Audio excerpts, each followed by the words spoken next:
maybe you can just hit the gavel a couple of times.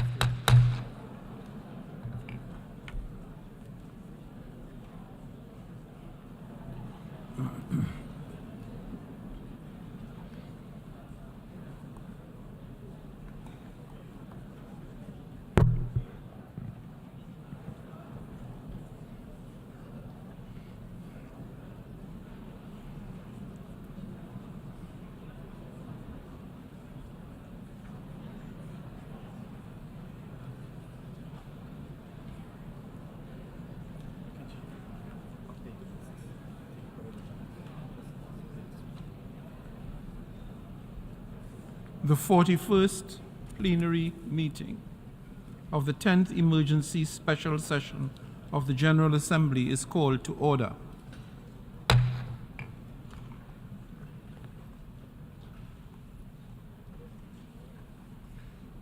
The General Assembly will resume its consideration of Agenda Item 5, entitled Illegal Israeli Actions in Occupied East Jerusalem and the rest of the Occupied Palestinian Territory. In light of the decision taken by the General Assembly earlier today to suspend the debate on agenda item this afternoon, the Assembly shall now proceed to consider draft resolution A/ES10/L25 and amendment A/ES10/L26. Before proceeding further, I would like to inform members that the draft resolution and draft amendment have closed for e-sponsorship. I now give the floor to the representative of the Secretariat. Thank you, Mr. President. Before the President gives the floor for explanations of vote before the vote, I should like to announce additional co-sponsors of both the two L documents. First, on L26. Since the submission of the draft resolution and in addition to the delegations listed on the L document, the foreign countries have also become co-sponsors of A/ES10/L25.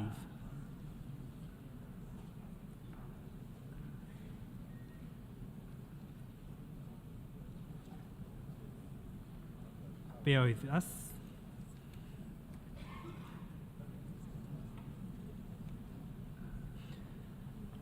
Austria, Belgium, Bulgaria. No. Bear with us. Additional sponsors for L25. This is L25. Bahrain, L25 additional co-sponsors. Bahrain, Bangladesh, Belize, Plurinational State of Bolivia, Botswana, Brunei Darussalam, Comoros, Cuba, Democratic People's Republic of Korea, Djibouti, Egypt, El Salvador, Indonesia, Iraq, Jordan. Those were original sponsors. I'm very sorry. Those were already on the L document. Additional co-sponsors are Azerbaijan, Bahamas, Chad, China, Gambia, Timor-Leste, and Uganda. Again, additional co-sponsors in addition to those on the L document are Azerbaijan, Bahamas, Chad, China, Gambia, Timor-Leste, and Uganda. If any other countries wish to co-sponsor L25, please signify by pressing the microphone button now.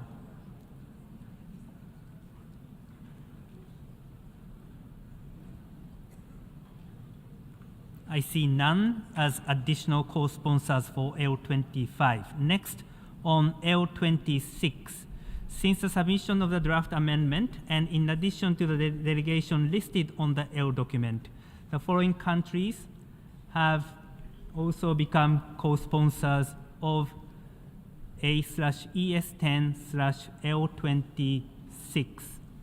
Austria, Belgium, Bulgaria, Croatia, Cyprus, Czechia, Denmark, Estonia, Finland, Germany, Greece, Italy, Japan, Kenya, Latvia, Lithuania, Luxembourg, Malta, Marshall Islands, Montenegro, Kingdom of the Netherlands, New Zealand, Poland, Portugal, Republic of Moldova, Romania, Slovakia, Slovenia, Sweden, Ukraine, United Kingdom, and United States.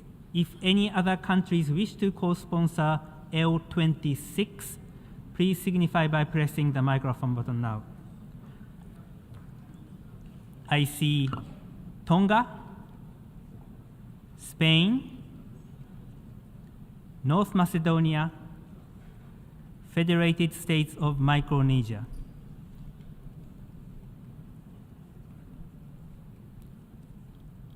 Thank you, Mr. President.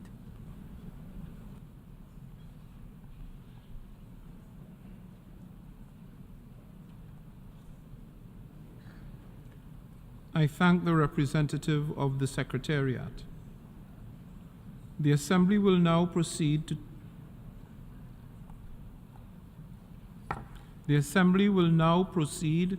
to take action on the draft resolution contained in Document A, ES10/L25, and the amendment thereto contained in A/ES10/L26.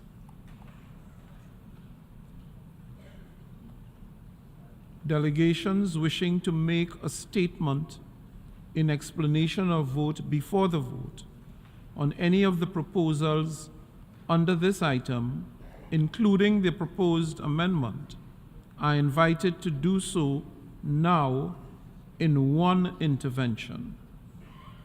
Before giving the floor for explanations of vote before the vote, may I remind delegations that explanations of vote are limited to 10 minutes and should be made by delegations from their seats.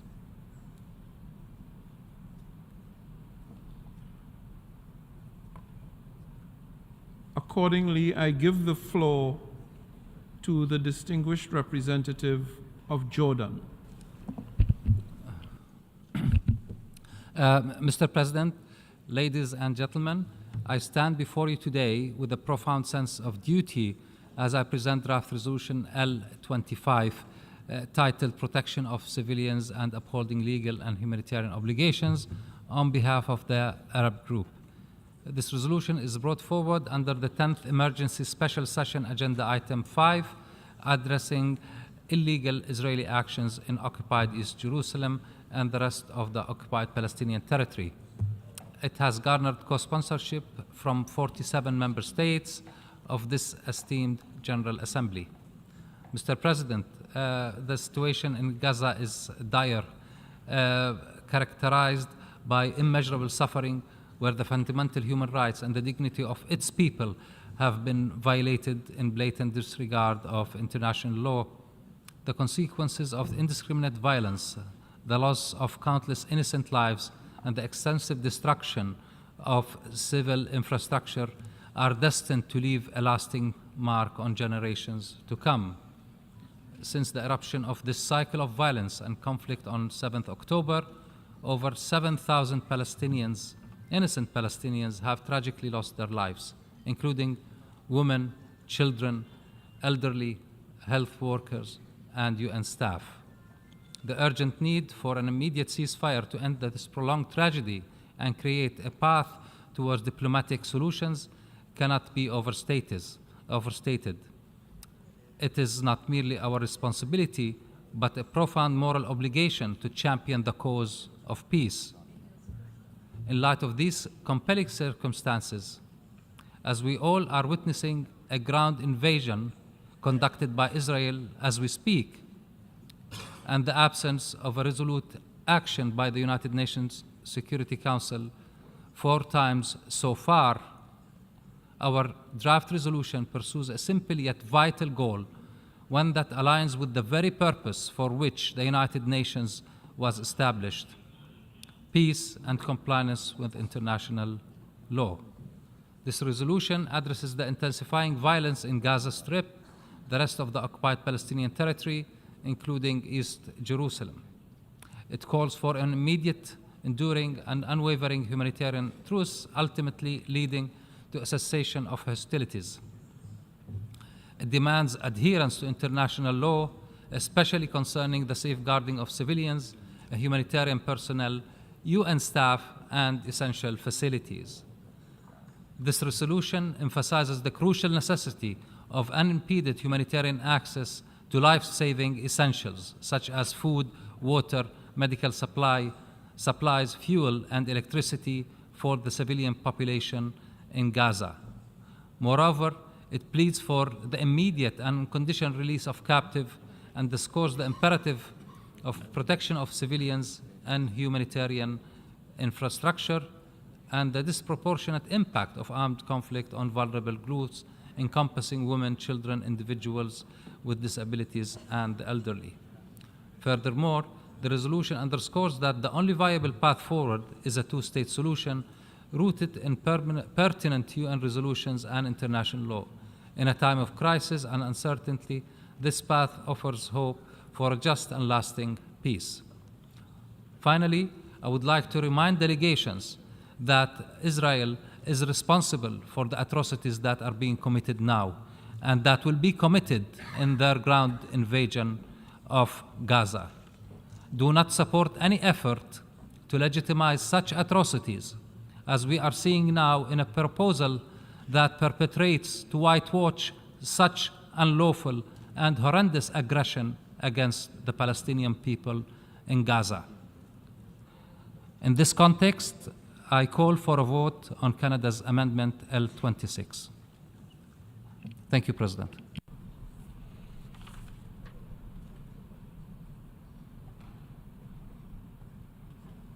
I thank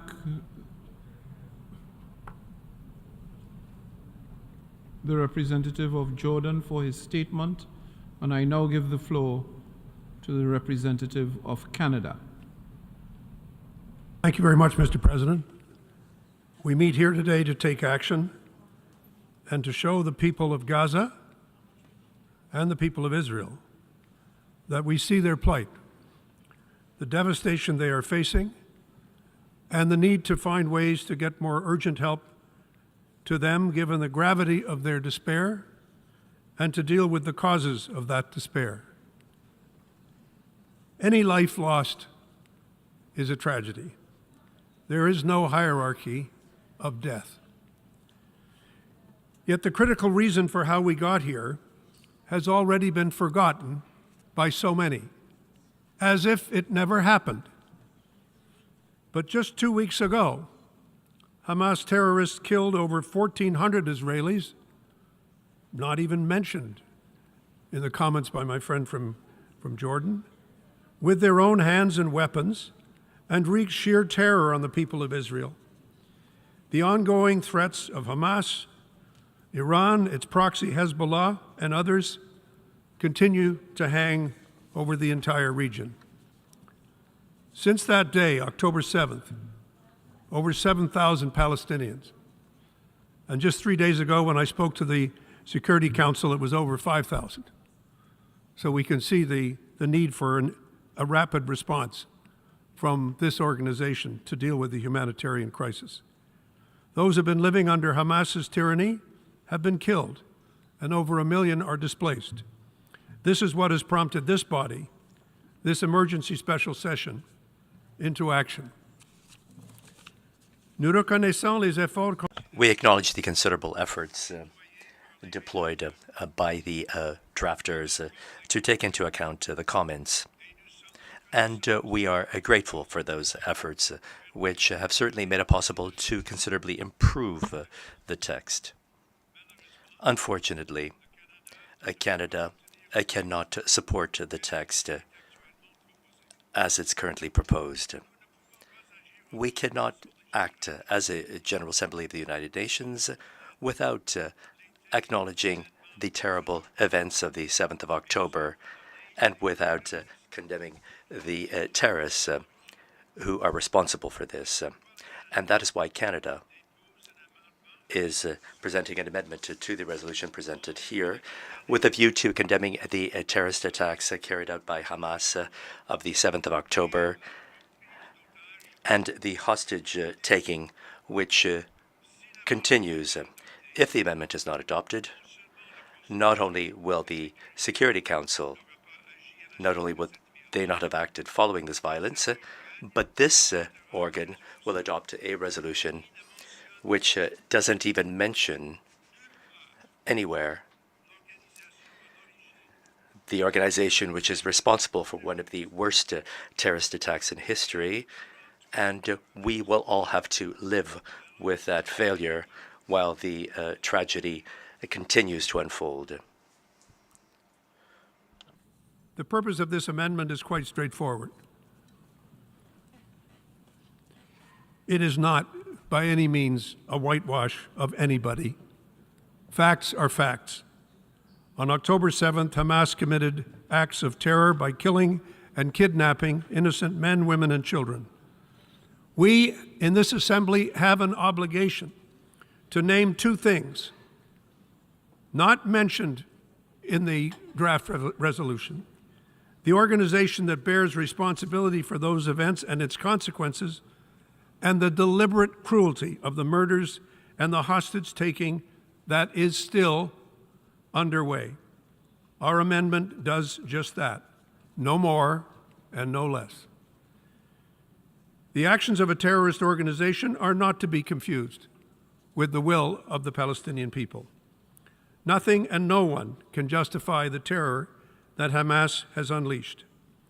We continue to call for the immediate release of hostages and demand that they and all civilians be treated with compassion and humanity. 41 member states have nationals being held hostage. What is undeniably an ongoing war crime has to be brought to an end. We all understand in this chamber that war has rules.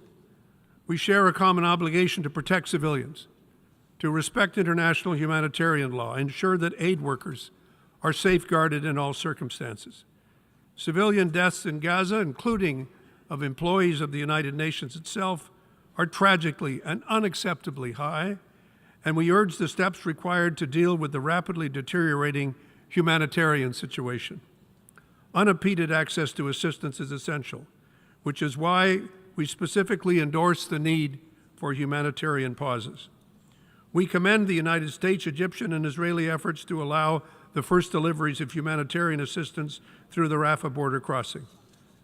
This has been a positive first step, but much more is required, and much more needs to be done.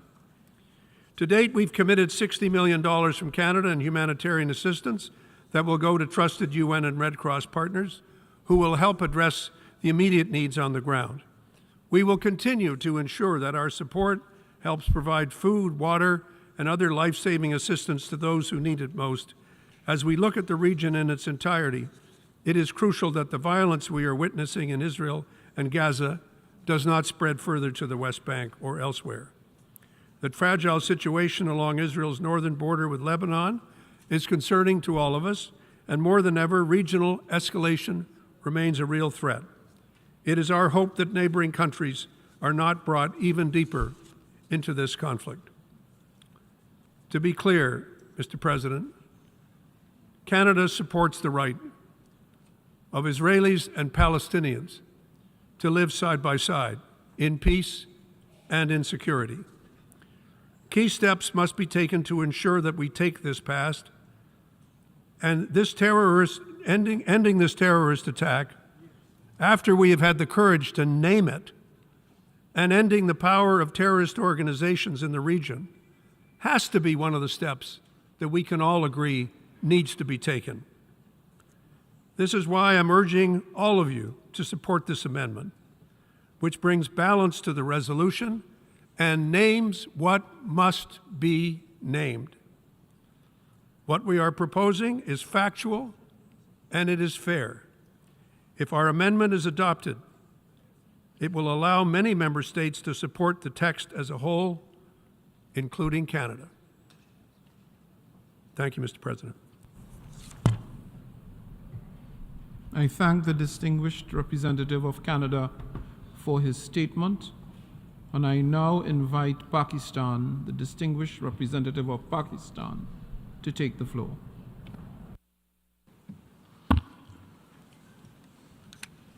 I thank you, Mr. President. Mr. President, the text that has been proposed by the Arab and the Islamic countries in L25 is a humanitarian text. It seeks three simple things. One, an immediate cessation of hostilities, a ceasefire. Second, the provision of urgent humanitarian relief to the besieged people of Gaza. And third, a stipulation against the further displacement of the 2 million people in Gaza, trapped between Israel's bombs and its tanks. Mr. President, the co-sponsors of L25 have been circumspect in the language that has been used in document L25.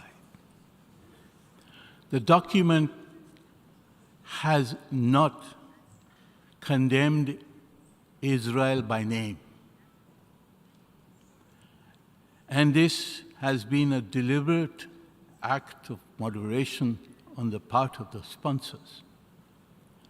Because if one were to see the situation that is on the ground with Israeli bombs that are there for 20 days against the helpless Palestinian people,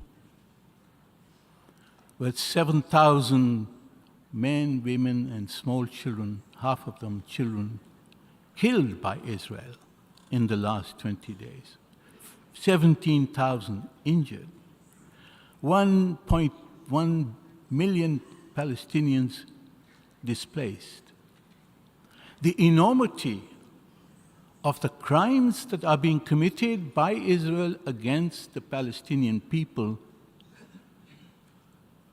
are so great and enormous that it is amazing that when my friend from Canada insists on naming the organization Hamas, that he does not feel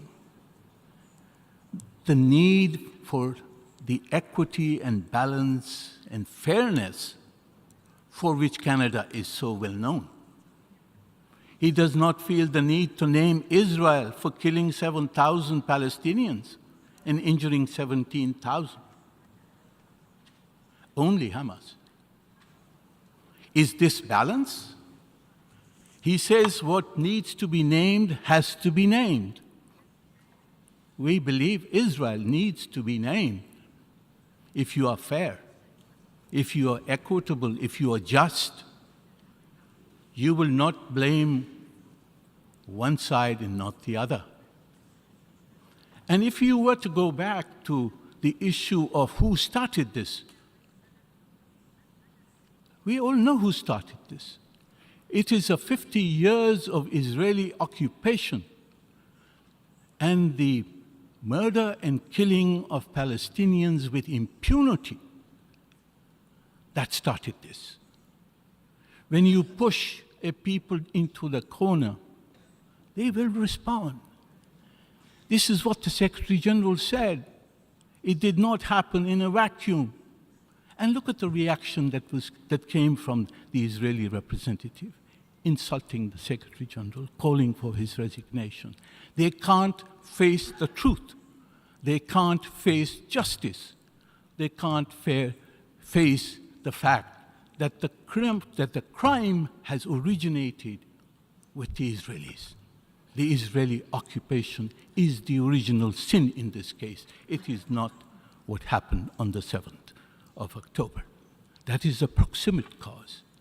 But the real cause is the occupation of Palestine. Mr. President, it was not our purpose to name anybody in this text. My colleague from Canada says, well, the hostages, we don't speak of the hostages. The text does speak in balanced terms for the release of all who are held against their will. But not only the Israeli hostages, also the Palestinians. They have the same rights. They are human beings too. And if you only focus on your kith and kin in Israel and forget the Palestinians because they are different, are they people of a lesser God? I think if Canada was fair, if Canada was really equitable, it would agree either to name everybody, both sides who are guilty of having committed crimes, or it would not name either, as we chose in L25 not to name anybody. But if the Canadian amendment passes, Pakistan will withdraw its co-sponsorship of L25, and we will submit an amendment to the text of the resolution, which will strongly condemn all indiscriminate attacks by Israel, the occupying power, against the Palestinian civilian population. That, I hope we will have the opportunity at the appropriate time to do so. But my appeal to all member states here is not to support the one-sided Canadian amendment, the unequal Canadian amendment, the unfair Canadian amendment. We urge you not to show that you are biased against the Palestinian people who have suffered 50 years of occupation, that you are even-handed, that you will either name both or you will name neither in this draft resolution. Our purpose is to stop the fighting. The fact that we have reports today that the Israelis have gone on the ground into Gaza, which will escalate the fighting. It is all the more reason for this General Assembly to pass a resolution which is unequivocal in calling for a halt to the fighting, to the hostilities, and that is what we must do this afternoon. I thank you, Mr. President.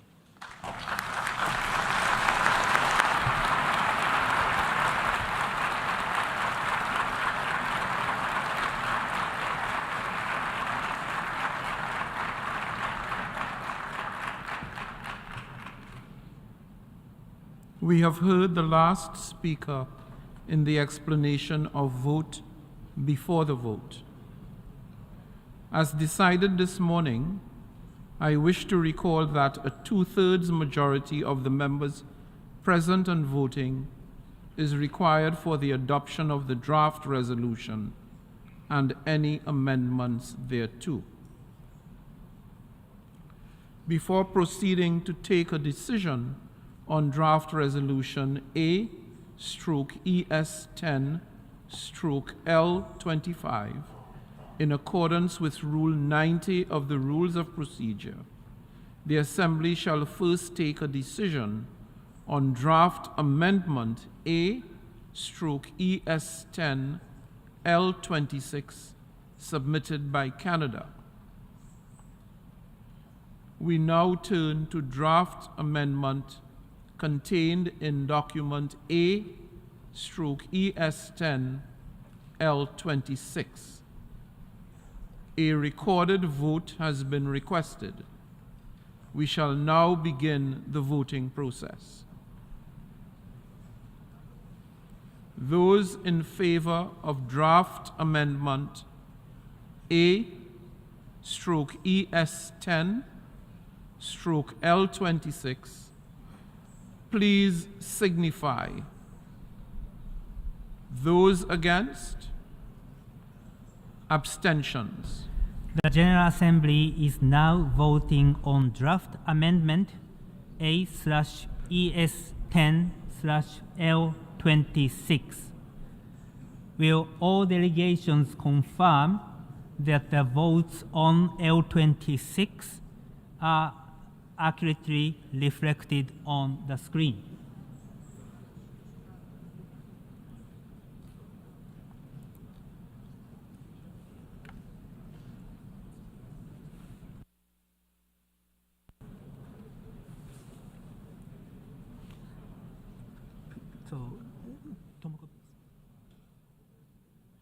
So no two-thirds, rejected. Right.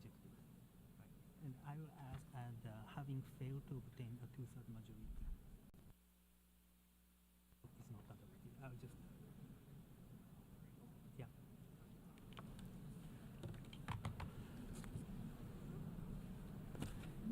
The voting has been concluded.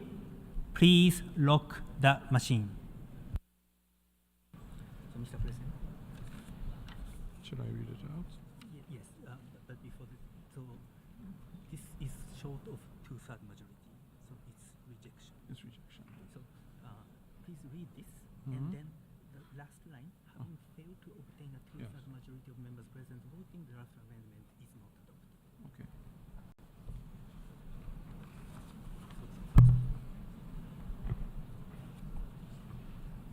The result of the vote is as follows. In favor, 88, against 55, abstentions 23. Having failed to obtain a two-thirds majority of members present and voting, draft amendment A/ES10/L26 is not adopted.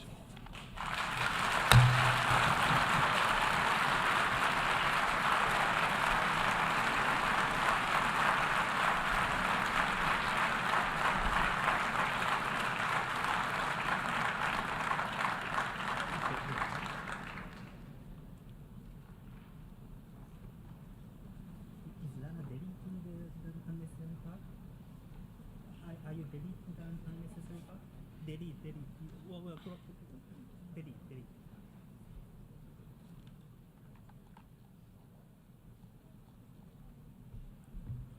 Excuse me, sir.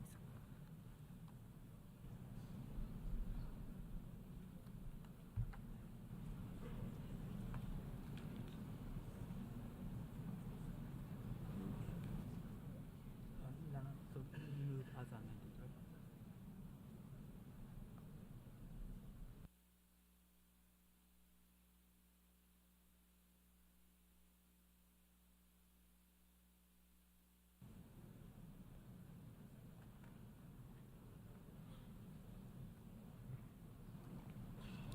Since draft amendment A/ES10/L26 is not adopted, we shall proceed to take a decision on draft resolution A/ES10/L25.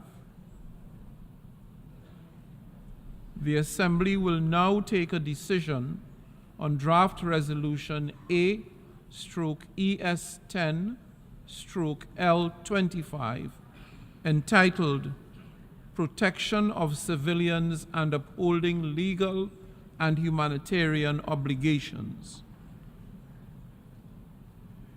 A recorded vote has been requested. We shall now begin the voting process. Those in favor of draft resolution A/ES10/L25, please signify. Those against, abstentions.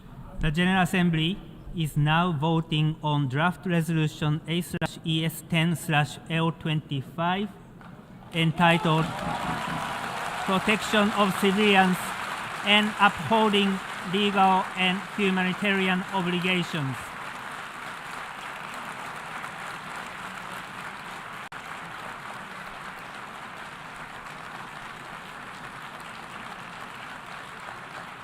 Will all delegations, before I lock the machine, will all delegations confirm that their votes are accurately reflected on the screen? The voting has been completed. Please lock the machine.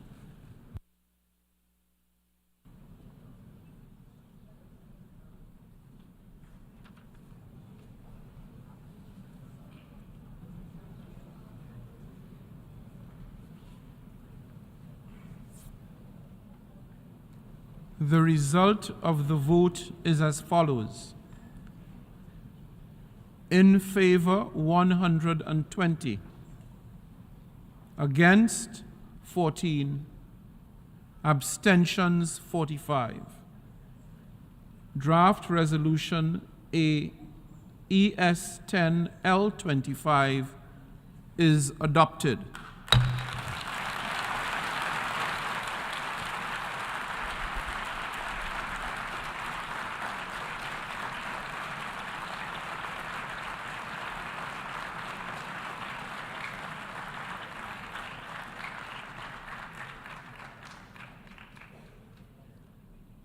Before giving the floor for explanations of vote after the vote, may I remind delegations that explanations of vote are limited to 10 minutes and should be made by delegations from their seats.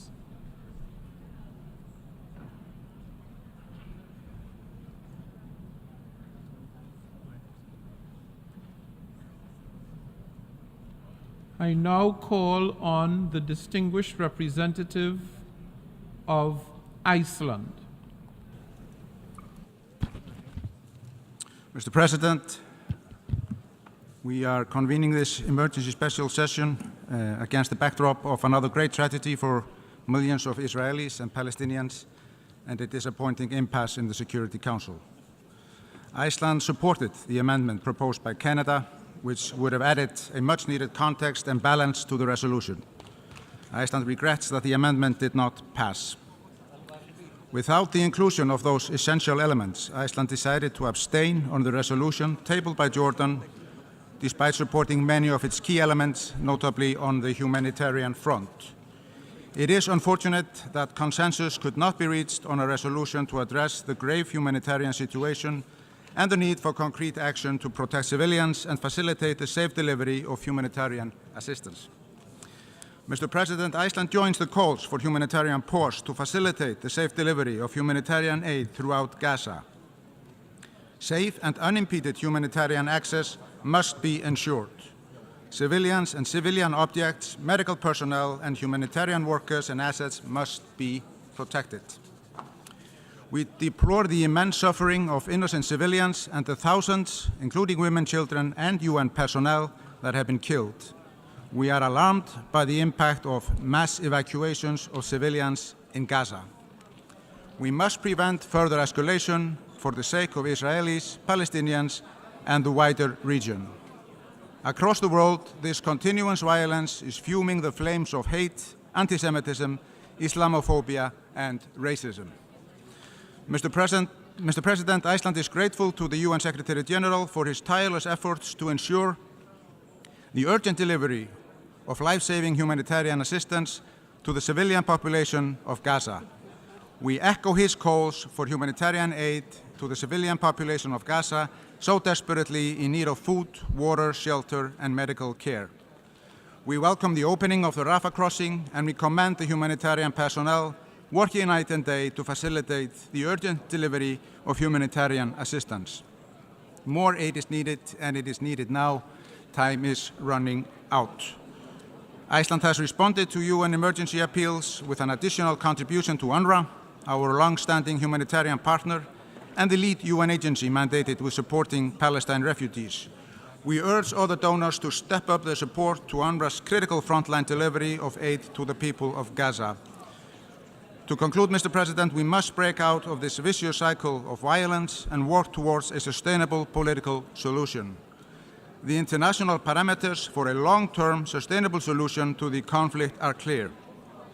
A two-state solution based on international law, with Israel and Palestine living side by side in peace and security and mutual recognition. Even in the midst of crisis, we must not give in to violence and hate. We must not lose hope, even when peace seems unrealistic and distant. We must put the peace process back on track. Otherwise, we run the risk of perpetuating the cycle of violence and humanitarian conditions deteriorating even further to the detriment of everyone. I thank you, Mr. President.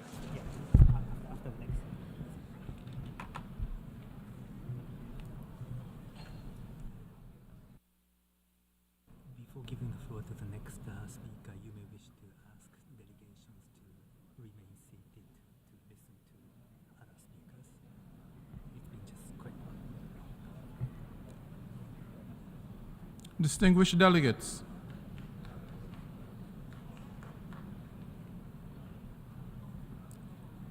can I please prevail upon you to keep your seats so that you can listen to other speakers make their presentations? We are still in the midst of the debate. Thank you for your cooperation. I should like to thank the distinguished representative of Iceland, and I now invite the distinguished representative of Poland to take the podium. Mr. President, multilateralism has always been the foundation of Poland's activity at the United Nations, and our actions have been guided by the principles contained in the Charter of the United Nations. Therefore, we fully support all international efforts aimed at restoring peace. Poland follows with great concern the current devastating crisis in the Middle East. We know very well the consequences of war, invasion, and terror, which are felt for generations. Now it is critical time we should make every effort to reach the cessation of hostilities and to return to a diplomatic path of this dispute. Mr. President, Poland decided to abstain on this resolution as we believe that the path to peace requires including several key elements missing in the text. First, the submitted proposal lacks a clear condemnation of Hamas attack on October 7th this year. Terrorism aiming at the civilian population cannot be tolerated under any circumstances, and this is why Poland condemned the brutal attacks on civilians carried out by Hamas on its very onset. Second, it should be stated clearly that Israel, just as any other state, has the right to defend itself and its citizens in compliance with the international law and international humanitarian law. Third and lastly, we are also joining all those calling for immediate and unconditional release of all hostages taken by Hamas. Among them, there is one Polish citizen, a distinguished historian working for Yad Vashem Institute. We expect Mr. Alex Danzig to return home safe and sound. Nevertheless, we largely agree with the humanitarian provisions of the presented resolution. For decades, Poland has been involved in humanitarian and development and aid projects in the Middle East, with particular focus on Palestine and Lebanon. Poland's yearly contribution to UNRWA, which have been decided to supplement with fresh 1 million Polish zloty, are a clear proof of our wider political commitment to the stabilization of the Middle East. In this context, we were satisfied to see the opening of the Rafah crossing last week and the first convoys of aid trucks entering Gaza. However, the flow of humanitarian aid into Strip must continue and rise. We strongly believe that the lives of civilians on both sides must be protected in accordance with international law and international humanitarian law. The nearly complete blockade of the Gaza Strip, which hinders the imports of food, water, medicine, and electricity, must end immediately. The strategy of collective punishment that puts civilians at risk is a wrong one. We should make every effort to reach the cessation of hostilities and to return to a diplomatic path of this dispute. We fully believe that within the UN, we as international community should be able to develop a common position on this extremely important issue. Otherwise, escalation and spreading of the conflict may have devastating and long-lasting consequences. In this vein, Poland remains open to constructive cooperation and committed to a viable two-state solution built upon the internationally agreed parameters. And I thank you. I should like to thank the distinguished representative of Poland, and I now give the floor to the distinguished representative of Belgium. Merci. Thank you, Mr. President. Mr. President, Belgium voted for this resolution, but we deeply regret that certain elements that we had promoted and which are fundamental were not included in the final text. The reasons why we voted in favor are nevertheless numerous. One, humanitarian access in Gaza must be guaranteed and all types of obstacles must be eliminated. Belgium, like the rest of the European Union, supports the establishment of humanitarian corridors and pauses, hoping that this could lead to humanitarian ceasefires in response to the calls from the United Nations. This is the primary reason for our vote. Secondly, our international action is, as you know, based on respect for international law and international humanitarian law. In this particular issue, which is particularly complex and emotional, as in others. As the Secretary General rightly stated, even wars have rules. We have therefore expressed our support to the general goals of this text while being well aware of what it is lacking. The protection of civilians, all civilians, must be our primary concern, and they must be targeted with increased efforts on our part, even if they remain the primary responsibility of the parties to the conflict. Here I wish to recall that Belgium does not urge the attempts for a total blockade, nor forced displacements, nor the use of civilians as human shields, whether it be in this context or in any other. Fourthly, we regret, nevertheless, that this resolution that we consider to be primarily humanitarian in nature did not take into account the following elements: a clear condemnation of the terrorist attacks perpetrated in Israel by Hamas and the Islamic Jihad.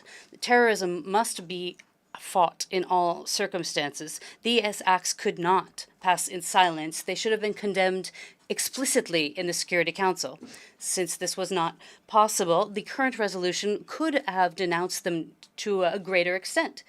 It will be the focus of greater attention on our part now. Belgium also calls for the unconditional release without delay of all hostages.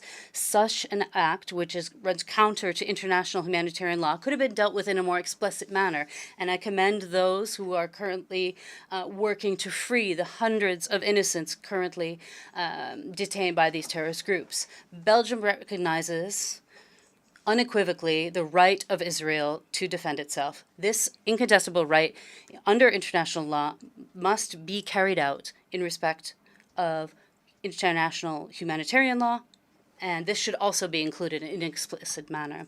In conclusion, I wish to recall that we do not consider that the security of Israel and the legitimate aspirations of the Palestinian people to be mutually exclusive. Rather, the opposite. This situation once again shows the absolute necessity of defining a political horizon towards a lasting solution and a viable solution to this conflict, which would guarantee Israel the possibility to live in peace and in security, and that would achieve the right to self-determination for the Palestinians. Therefore, it is necessary to create the right conditions to lead to a negotiated solution. And this is what is the focus of the Peace Day effort, which has the full support of my country, Belgium. Diplomatic efforts must currently focus on de-escalating the tensions so as to avoid further human suffering. Belgium commends and supports all those efforts undertaken to avoid further exacerbation of the situation in the region. This is where the Foreign Minister of Belgium is currently in the Middle East and is multiplying his contacts in the region so that he can hear what is going on there. We are bringing a message of dialogue which must move through truth, peace, and respect for international law. I thank you for your attention. I would like to thank the distinguished representative of Belgium, and I now invite the distinguished representative of France to take the floor. Monsieur le Président. Mr. President, France voted in favor of the resolution presented by Jordan on behalf of the Arab group because nothing could justify the suffering of civilians. All of the victims warrant our compassion, and all of the lives are equally worthwhile. There's no hierarchy. We have to work collectively to set up a humanitarian truce, which could lead eventually to a ceasefire, because the situation in Gaza is catastrophic. We must guarantee safe, rapid, and unhindered humanitarian access, but also lasting in the Gaza Strip. And that's why President Emmanuel Macron announced today an appeal to form a humanitarian coalition for Gaza. And France sent a new aircraft carrying humanitarian aid for the population of Gaza. France nonetheless regrets that many essential elements are missing in the text. First of all, a condemnation of the terrorist attack carried out by Hamas, as well as other terrorist groups against Israel. Our assembly must also call for the release of hostages. Many countries here have already been victims of that kind of blind terrorism. France is among them. I would also recall that Hamas doesn't represent at all its population. Quite the opposite. It is a catastrophe for the aspirations of Palestinians, a state that will serve them. Israel has the right to defend itself and the duty to do so in respect of international law, and in particular in respecting international humanitarian law, and therefore to protect the civilian population. France underscores that the adoption of this text cannot replace the efforts of the Security Council and the decisions that the Security Council must now adopt. Mr. President, we have the duty to prevent a worsening of the situation throughout the entire region. France is committed to preventing an extension of this conflict. And lastly, we must act in order to recreate the conditions for a political solution which could meet the legitimate aspirations of Palestinians and Israelis to live in peace. The conditions of this lasting peace are well known. They are indispensable guarantees brought to Israel for its security and a state for the Palestinians. The only viable solution is a two-state solution, and that is why France voted in favor of the draft resolutions presented by Brazil and by the United States at the Security Council. And that is why it hopes that the Security Council will reach as soon as possible a just decision which is based on our common principles. Thank you very much. I should like to thank the distinguished representative of France and now invite the distinguished representative of the Kingdom of the Netherlands to take the floor. Mr. President, I thank you for convening this emergency special session and for recognizing that these are extraordinarily trying times. Mr. President, we are shocked by the number of innocent lives lost and the suffering of many more people. Every civilian life is valuable, and each civilian casualty is one too many. Our thoughts are with all the victims, Israeli and Palestinian, and their families. None of us can even imagine the scale of the humanitarian challenge in Gaza. There's an urgent need to secure safe and unhindered humanitarian access.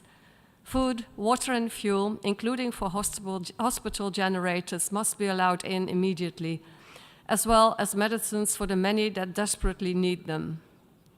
Humanitarian pauses in the fighting are urgently needed to make this possible and to save lives. And funding is needed, as also follows from the UN's urgent appeal for more international assistance. The Kingdom of the Netherlands has already stepped up its humanitarian response. We have immediately committed an additional 25 million euros for urgent humanitarian relief, 8 million euros of which is for UNRWA and comes on top of our annual contribution of 19 million euro. Mr. President, we would also like to pay tribute to UN staff and all humanitarian workers that continue to do their work under extremely difficult circumstances, and offer condolences for the staff that lost their lives while doing so. We all need to work to prevent this conflict spreading even further, and we call for restraint by all parties. This is not a time to put fuel on the fire. We're also worried about the situation in the occupied West Bank, where settler violence is aggravating an already tense situation. The Palestinian Authority is working to maintain stability and deserves our full support. Mr. President, we are grateful to Jordan for their efforts to introduce a resolution that gives voice to so many of the grave concerns shared by us all. We welcome the strong condemnation of all acts of violence against Palestinian and Israeli civilians, the call for immediate humanitarian access, the demands for provision of essential goods and services to civilians throughout the Gaza Strip, as well as the demand that all parties comply with international humanitarian law and international human rights law. These messages have our full and strong support. Still, we have decided to abstain on the resolution because important elements are in our view missing from the text. First, following the terrorist attack by Hamas, we support Israel's right to defend itself, a right that needs to be exercised in line with the principles of proportionality and necessity. And second, the immediate release of all hostages is an utmost priority and is insufficiently reflected in the resolution.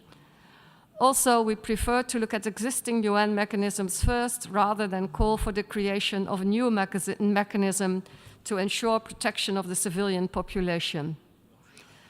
Mr. President, the mere thought of this situation spiraling further out of control is frightening. We must urgently address the humanitarian needs. We must urgently break the cycle of violence. And we cannot give up on peace and on the two-state solution. We all know that a common perspective on sustainable peace and security for Israelis and Palestinians alike is the only way forward. I thank you. I should like to thank the distinguished representative of the Kingdom of the Netherlands, and I now invite the distinguished representative of Bulgaria to take the floor. Thank you, Mr. President.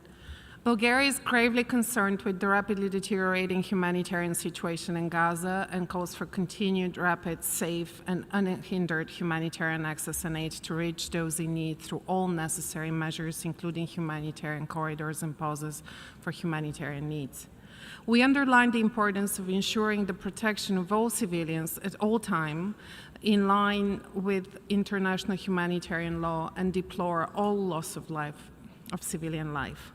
However, we must also recognize that the heinous and indiscriminate terrorist attacks of Hamas across Israel, which we condemn in the strongest possible terms, brought unimaginable suffering of civilians.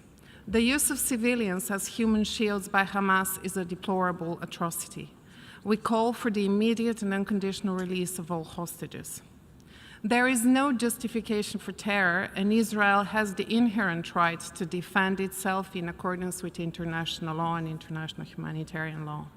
Unfortunately, the resolution that was just adopted falls short of recognizing that, and for those reasons, Bulgaria abstained on it. The priority now is to prevent further escalation of the conflict. The international community should invest more efforts in creating a real political horizon for a solution through intensive outreach and clear messages. We remain committed to a lasting and sustainable peace based on a two-state solution and the relevant resolutions of the UN Security Council. It must be made clear that there cannot be a military solution to the Israeli-Palestinian conflict. The only way towards a just and sustainable peace is returning to the peace process and taking it forward. Thank you. I thank the distinguished representative of Bulgaria for his statement, and I now give the floor to the distinguished representative of Norway.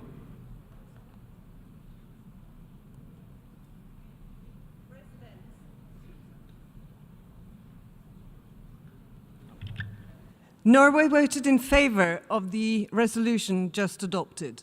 We commend the Arab group for its efforts to act in good faith and search for a compromise on some of the most sensitive issues. We would like to highlight two important elements that we wanted to have included in the resolution. First, Norway voted in favour of the amendment proposal introduced by Canada. We regret that the amendment was not adopted as part of the resolution. Norway has unequivocally and strongly condemned the terror attacks by Hamas in Israel on 7 October. We have also condemned the taking of hostages, and we demand their immediate and unconditional release. Second, we would like to reiterate that Israel has a right to defend itself against armed attacks by Hamas. We emphasize in this regard that self-defense measures must be necessary and proportionate. Despite these shortcomings, Norway decided to vote in favor of the resolution in its entirety. This decision has been made in light of the gravity of the situation on the ground, in particular regarding the humanitarian catastrophe we see evolving in Gaza, as well as the importance of advancing a joint international message at this critical juncture. I thank you. I thank the distinguished representative of Norway and now invite the distinguished representative of Israel to take the floor. Thank you, Mr. President. Today is a day that will go down in infamy. We have all witnessed that the UN no longer holds even 1 ounce of legitimacy or relevance. This organization was founded in the wake of the Holocaust for the purpose of preventing atrocities. Yet, the spectacle we just saw proves beyond a doubt that the UN is committed, sadly, tragically, not to preventing but ensuring further atrocities. Israel just endured the largest massacre of Jews since the Holocaust. And according to a majority of the so-called family of nations, Israel has no right to defend itself. Entire families and communities have been exterminated by genocidal Hamas jihadists whose sole goal is to annihilate the Jewish state. There is no reasoning with evil like this. There are no talks or discussions to be held. We saw exactly what they dream of doing to every Israeli and Jew. And we will not sit idly by to let them rearm and commit such atrocities again. We won't, just as every single other member state in this room wouldn't. Israel has the right to defend itself, and the realization of this right is to ensure that such atrocities are never repeated. The only way to ensure this is the eradication of Hamas's terror capabilities. The only way. Yet this resolution does not even name Hamas, as if this war started on its own. Not once. Even when discussing our hostages, the drafters could not even bring themselves to name the Hamas terrorists responsible for this blatant war crime. Not even once. It is the duty of this body to call out murderous terrorists by name, not hide them behind empty words. Why are you defending murderers? Why are you defending terrorists that deliberately beheaded children and abducted babies? What is going on here? This must make each of you ask yourselves what the true aim was when this resolution was submitted. Was it to bring about a solution, or was it to tie Israel's hands from defending itself? Distinguished representatives, Israel's goal is to eradicate Hamas's capabilities for the sole purpose of preventing future atrocities. We all know that if given the chance, Hamas and Hezbollah would commit the October 7th massacre again and again and again until there is not a single Israeli left to murder or a single citizen to terrorize and drive away from Israel. And the only way to destroy Hamas is to root them out of their tunnels and their subterranean city of terror. Hamas has embedded itself deep within and under the Gazan civilian population. Just today, Israel intelligence unequivocally proving that Hamas's main operating base is located inside and underneath Shifa Hospital in Gaza, home to thousands of patients and medical staff. The people of Gaza are being exploited as human shields for terrorists. Why are you not holding Hamas accountable? 17 years of Hamas's indiscriminate rocket fire on our civilians from within populated areas is not enough for you to comprehend this? Yet this dangerous resolution demands that Israel call for Gazans to return to this active war zone. Is the goal here to further endanger human lives? This ridiculous resolution has the audacity to call for a truce. The goal of this resolution's truce is that Israel should cease to defend itself to Hamas so Hamas can light us on fire. The drafters of this terrible resolution have shown that, according to them, the most reliable source for accurate information is an ISIS-like terror group. Israel is closely monitoring the humanitarian situation in Gaza, and we know that there is no humanitarian crisis in accordance with international humanitarian law. Trusting the reports coming out of Gaza is exactly like trusting reports from ISIS. Does the international community trust information provided by ISIS? Does it trust numbers provided by Boko Haram? Of course not. So why is Hamas, a savage terror group no different than ISIS or Boko Haram, trusted? How can you choose to believe such distortions?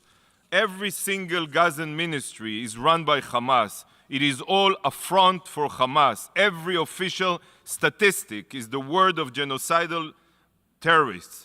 For example, the fact that UN officials and some of you are still parroting Hamas's lies about what happened at the Al-Ahli hospital is a true disgrace. It was proven with absolute certainty that it was a Palestinian Islamic Jihad rocket that hit the hospital parking lot, and that the number of casualties is far lower than Hamas's reports. Yet you continue to echo these lies. Shame on you. Shame on you. The truth holds zero importance in this body. Zero. Today, the majority of the international community has shown that it prefers to support the defense of Nazi terrorists rather than support the law-abiding state of Israel to defend its civilians. Anyone who is truly interested in preventing violence shouldn't vote for resolutions protecting terrorists. And whoever truly wants to prevent more violence should be calling on Hamas to lay down their arms, turn themselves in, and return all hostages. If this were to happen, the war would end immediately. This is a dark day for the UN and for mankind. Mr. President, Israel will continue to defend itself. We will defend our future, our very existence, by reading the words of Hamas's evil so that it can never threaten anyone else again. Israel will use every means at our disposal to accomplish this mission. Israel will do what must be done to eradicate Hamas's capabilities and bring the hostages home. And we will bring them home. Thank you, Mr. President. I should like to thank the distinguished representative of Israel for his statement and now invite the distinguished representative of India to take the floor. Thank you, Mr. President. In a world where differences and disputes should be resolved by dialogue, this august body should be deeply concerned at recourse to violence. That too, when it happens on a scale and intensity that is an affront to basic human values. Violence as a means to achieve political objectives damages indiscriminately and does not pave the way for any durable solutions. The terror attacks in Israel on 7th October were shocking and deserve condemnation. Our thoughts are also with those taken hostages. We call for their immediate and unconditional release. Terrorism is a malignancy and knows no borders, nationality, or race. The world should not buy into any justification of terror acts. Let us keep aside differences, unite, and adopt a zero-tolerance approach to terrorism. Mr. President, casualties in the ongoing conflict in Gaza are a telling, serious, and continuing concern. Civilians, especially women and children, are paying with their lives. This humanitarian crisis needs to be addressed. We welcome the international community's de-escalation efforts and delivery of humanitarian assistance to the people of Gaza. India, too, has contributed to this effort. Mr. President, India is deeply concerned at the deteriorating security situation and astounding loss of civilian lives in the ongoing conflict. The escalation of hostilities in the region will only exacerbate the humanitarian crisis. It is necessary for all parties to display the utmost responsibility. Mr. President, India has always supported a negotiated two-state solution to the Israel-Palestine issue, leading to the establishment of a sovereign, independent, and viable state of Palestine, living within secure and recognized borders, side by side in peace with Israel. For this, we urge the parties to de-escalate, eschew violence, and work towards creating conditions for an early resumption of direct peace negotiations. We hope that the deliberations of this Assembly will send a clear message against terror and violence and expand prospects for diplomacy and dialogue while addressing the humanitarian crisis that confronts us. I thank you. I thank the distinguished representative of India for his statement and now invite the distinguished representative of Ghana to take the floor. Thank you, Mr. President. Ghana is gravely concerned by the situation in the Middle East, triggered in the latest instance by the murderous outrage caused by Hamas on 7th October 2023 in southern Israel, including continuing to hold as hostages those abducted, and the impact of the response of Israel, which has created a humanitarian nightmare in Gaza. We understand the moral dilemma Hamas has created for Israel and the Palestinian people, but Hamas is not the Palestinian people, and we appreciate the recognition by Israel that its actions must be guided by international law and the responsibility to protect civilians. We have a responsibility as an international community to help end the heartbreaking tragedies that have brought tears, hate, revenge, and a cycle of despair to those caught up in the violence visited on Israel and Palestine. That is why Ghana has worked with other members of the Security Council, including Brazil as President of the month, to find a consensual resolution in the Council that responds to the pain and fear of Israelis and the safety, security, and well-being of Palestinian civilians. That is also why we think that out of this tragedy, we must find the fierce urgency to support the two parties, Israel and the Palestinian Authority, to resume and conclude a peace agreement so that their two nations, Israel and Palestine, will live side by side within secure and recognized borders. We voted for the draft resolution submitted by the Arab group, not because it met the comprehensive set of elements necessary for a balanced text. We did so because we cannot turn away from the unfolding humanitarian disaster in the Gaza Strip. We cannot ignore the real threat of a regional war involving many actors inside and outside the immediate theater of conflict. And we cannot squander the impetus within this organ to seriously push for the resumption of negotiations on the two-state solution. We are pleased that we had the opportunity to vote on the amendments condemning Hamas and calling for the immediate and unconditional release of all hostages held by that group.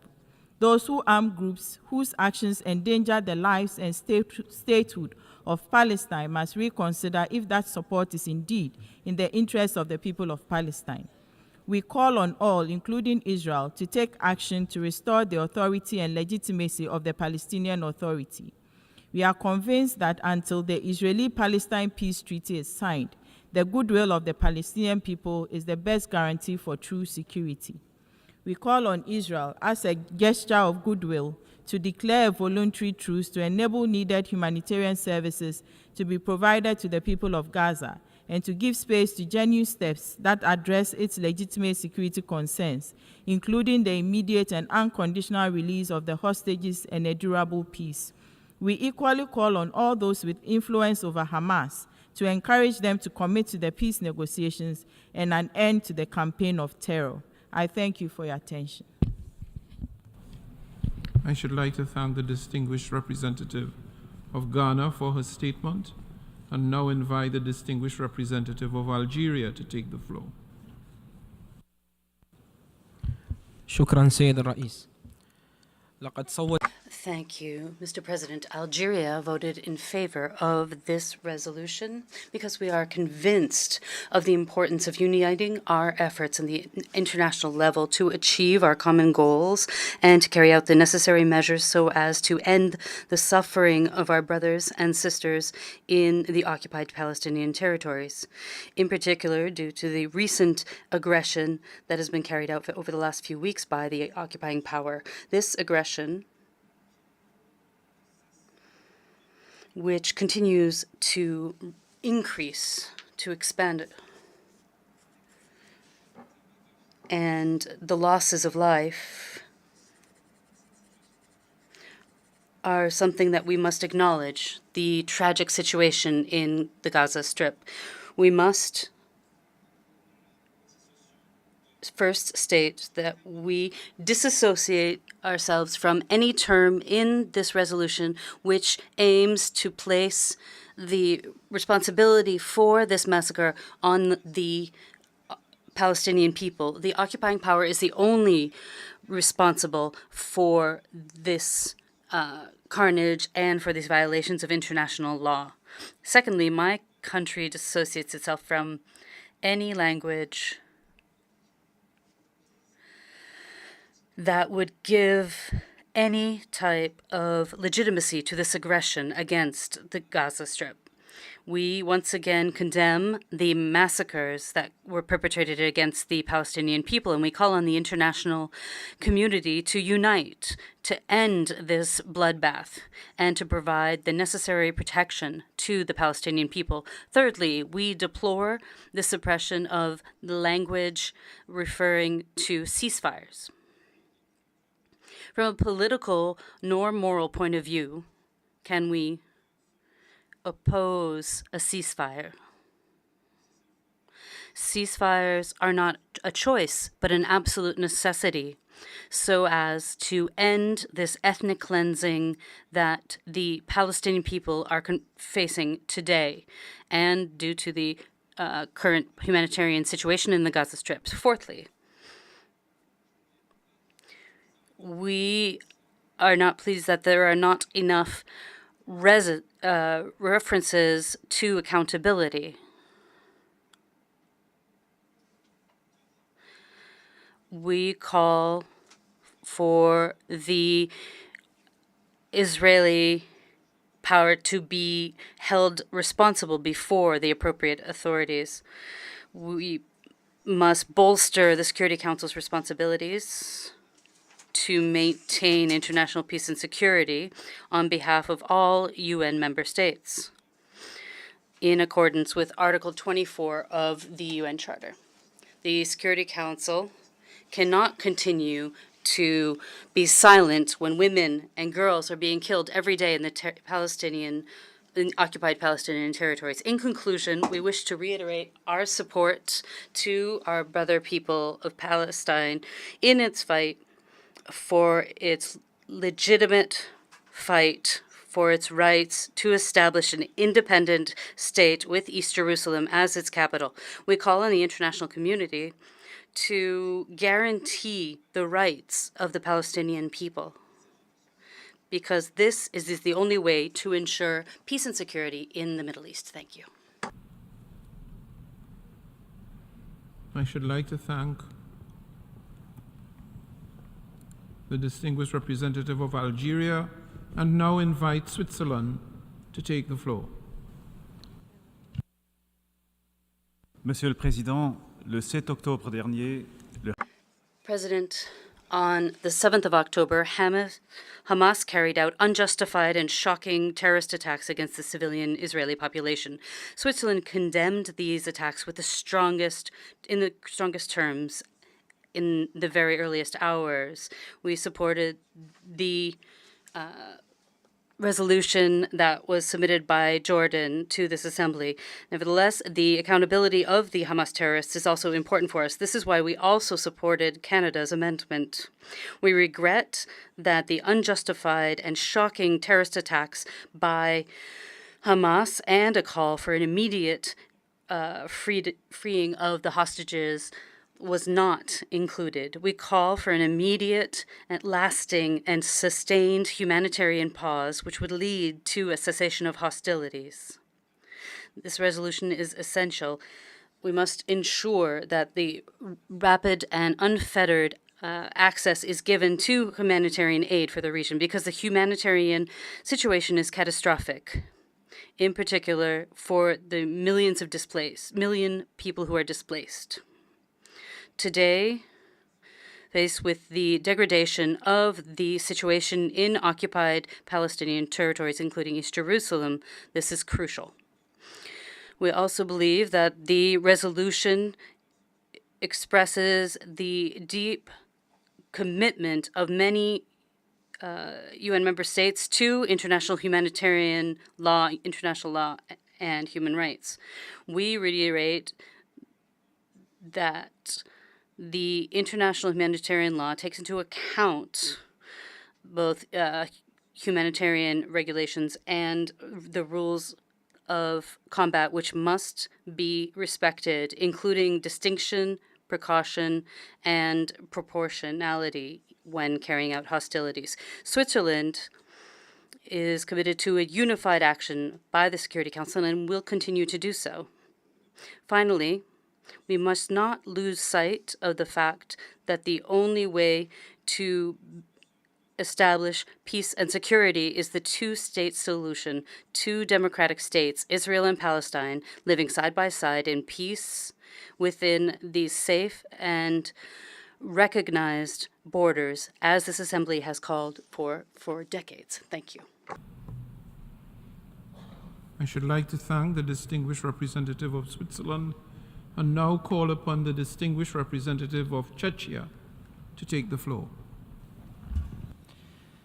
Mr. President, Hamas's terror has plunged Israel and Palestinian territories into a new spiral of violence in which civilians, both Israelis and Palestinians, are suffering gravely. Many lives have been lost. Homes, hospitals, and schools have been damaged. Hamas has embedded itself in civilian communities and is using innocent civilians as human shields. But even wars have rules, and the effort to protect every civilian life lies at the very core of them. All civilians must be protected at all times in line with international humanitarian law. Mr. President, Czechia has condemned in the strongest possible terms the appalling terrorist attacks in which, in just one day, on the 7th of October, Hamas and other terrorist groups slaughtered over 1,400 men, women, and children. We have all seen the horrific accounts of these barbaric crimes. There's just no excuse, no justification for these atrocities. Over 200 people abducted and held hostage by Hamas must be released immediately and without any preconditions. We are unequivocal in our support for Israel's right to defend itself and its citizens against this terror and to protect its territory in line with international law. Mr. President, the humanitarian situation in Gaza has reached a critical point. The population is in urgent need of food, water, and medicine. We welcome the opening of the Rafah border crossing and the initial entry of essential aid. We support the calls to step up the delivery of the urgent humanitarian assistance while ensuring it is not abused by terrorists. The risk of spread of the conflict further to the region is imminent. An escalation of the conflict puts at risk the positive dynamics that the region has been working on.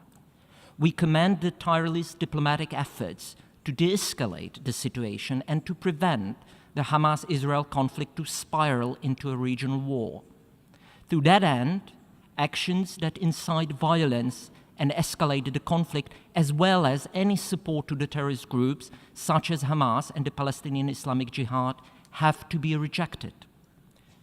Mr. President, the resolution this General Assembly has just adopted contains many points that we support as an attempt to address this complex situation. However, the resolution fails to condemn the terrorist attacks by Hamas on the 7th of October. There's no call for the unconditional release of all hostages taken by Hamas. The resolution fails to recognize Israel's right to defend itself and its citizens against terrorism. Last but not least, it doesn't provide assurances that the delivery of the urgent humanitarian assistance is not abused by Hamas and other terrorists. If we are not clear about the need to stop terrorism, we are not making progress towards the desired peace in the Middle East. For these reasons, Czechia decided to vote against the resolution. Mr. President, despite the current burst of anger and division, we believe that the majority of Israelis and Palestinians prefer the path of peace, not war and terror. Czechia is firmly committed to a two-state solution, which remains the only vital perspective to ensure Israel's security and to fulfill the Palestinian desire for their own statehood. Both Israelis and Palestinians deserve to live in peace, security, and dignity. I thank you. I should like to thank the distinguished representative of Czechia and now invite the distinguished representative of Peru to take the floor. Señor Presidente. President, Peru voted in favor of the draft resolution presented by Jordan and also for the amendment presented by Canada, unfortunately rejected, since we were not able to achieve within the Security Council the necessary consensus to offer a solution to a conflict which increasingly claims more and more human lives. It is therefore up to the General Assembly to have the responsibility of directing recommendations for the adoption of collective measures within the framework of the resolution pro-peace union. The text that we adopted contains fundamental and necessary elements for an immediate truce, which would lead to a cessation of hostilities, the release of hostages, the protection of the population, and the quest for a just and lasting solution, which would allow both states, Palestine and Israel, to live in peace within secure borders, mutually agreed and internationally recognized, in accordance with international law and relevant United Nations resolutions. I must reaffirm that Peru categorically condemns any terrorist act, such as those perpetrated by Hamas against Israel on the 7th of October. At the same time, Peru considers that it is a moral and legal imperative to respect international law, in particular international humanitarian law, in order to guarantee the protection of civilians everywhere without distinction based on creed or nationality. And this position of principle is one that will continue to guide our action within the United Nations. Thank you very much. I should like to thank the distinguished representative of Peru and now invite the distinguished representative of Germany to take the floor.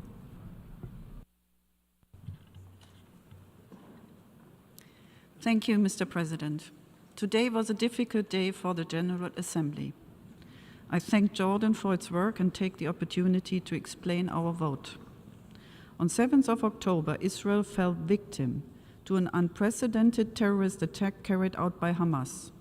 Many civilians have been killed, injured, or kidnapped. For almost 3 weeks now, Hamas has continued launching rockets against civilian targets in Israel. You can hear the cry in Israel where families mourn their loved ones, killed, maimed, tortured, brutally abducted by Hamas terrorists. For Germany, Israel's security is non-negotiable. Hamas must unconditionally and immediately release all hostages, stop its indiscriminate rocket attacks, and refrain from using civilians as human shields.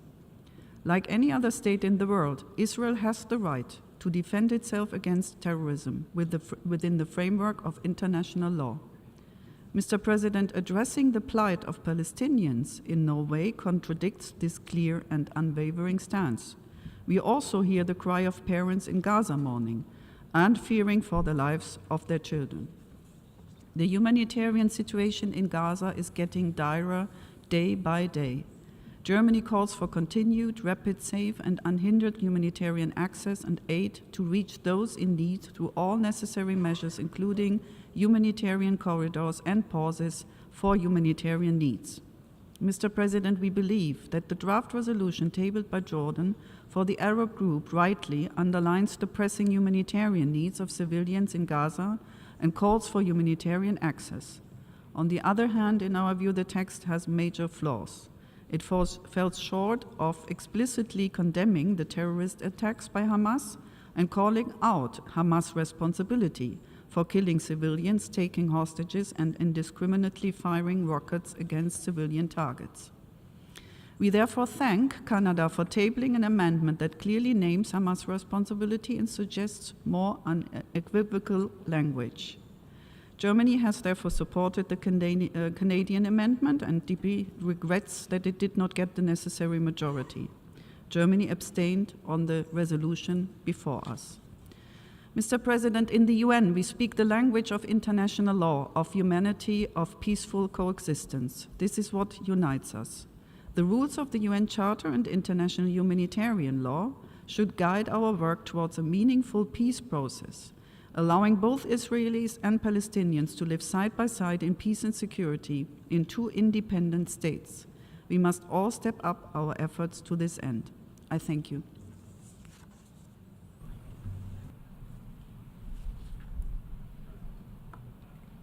I would like to thank the distinguished representative of Germany and now invite the distinguished representative of Singapore to take the floor. Thank you very much, Mr. President. Singapore voted in favor of this resolution after very careful consideration. We deeply regret that this resolution has two glaring and significant omissions.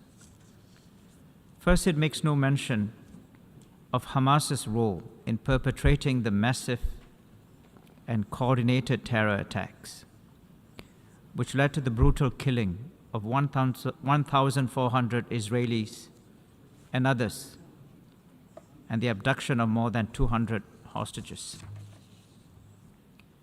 These are acts of terror that we condemn unequivocally, and the abhorrent deeds of Hamas cannot be justified by any rationale whatsoever.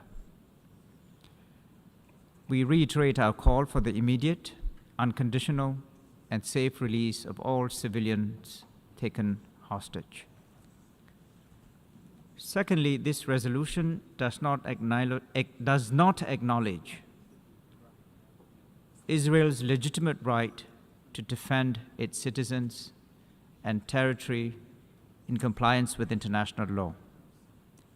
As with every country, Israel has a right to defend itself from heinous terrorist attacks, to protect its people from senseless violence, and to keep its territory secure. Mr. President, nevertheless, Singapore supported this resolution because we have always been a consistent advocate and defender of international law, the UN Charter, and the rules-based multilateral system. This resolution reaffirms all parties' obligation to respect and uphold international law, including international humanitarian law. It expresses strong support for the efforts by the Secretary General of the United Nations and for his calls for the immediate and unrestricted access of humanitarian aid and to respond to the most basic needs of the Palestinian civilian population amidst the unfolding humanitarian crisis in the Gaza Strip. It demands that all parties immediately and fully comply with their obligations under international law, including international humanitarian law. And these obligations have been spelled out in many UN Security Council resolutions. All innocent civilian lives must be protected. I thank you for your attention. I should like to thank the distinguished representative of Singapore and now invite the distinguished representative of the Philippines to take the floor. Thank you, Mr. President. The Philippines notes with grave concern the recent escalation of hostilities in the Middle East. We condemn the killings, terrorist attacks, and other acts of violence by Hamas that took place in Israel on the 7th of October 2023, and in this regard acknowledge the right of Israel to self-defense in accordance with the UN Charter. We mourn the loss of innocent lives and extend our sympathies to all the affected civilians in Israel and the Palestinian territories. We deeply regret the violation of international humanitarian law, which has imperiled the safety of civilian populations.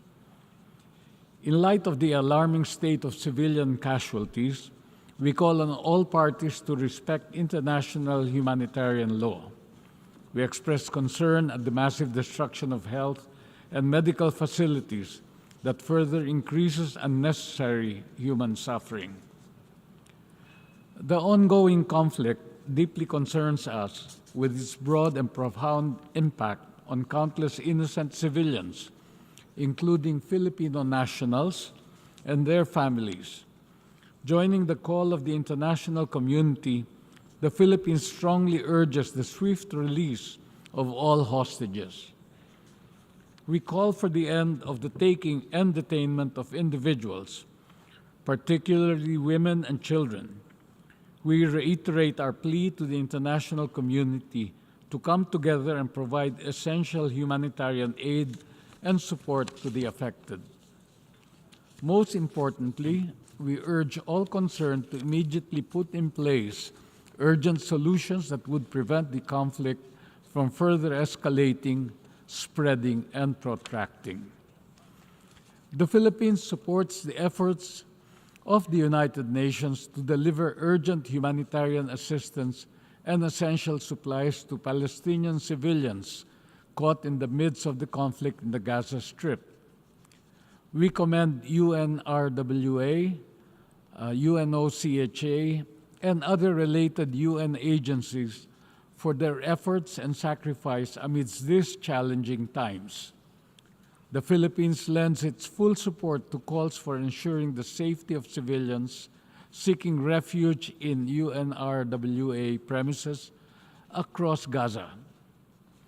We welcome the opening of a humanitarian corridor with Egypt, as it is important that the UN humanitarian system be supported and is unable to respond to the scale of the needs of the affected populations in a predictable and sustainable manner. We are also hopeful for a solution to be reached in the soonest possible time in order for the Rafah crossing to start receiving foreign nationals, including our Filipinos still in Gaza. We also continue to support UN peacekeeping missions in the region.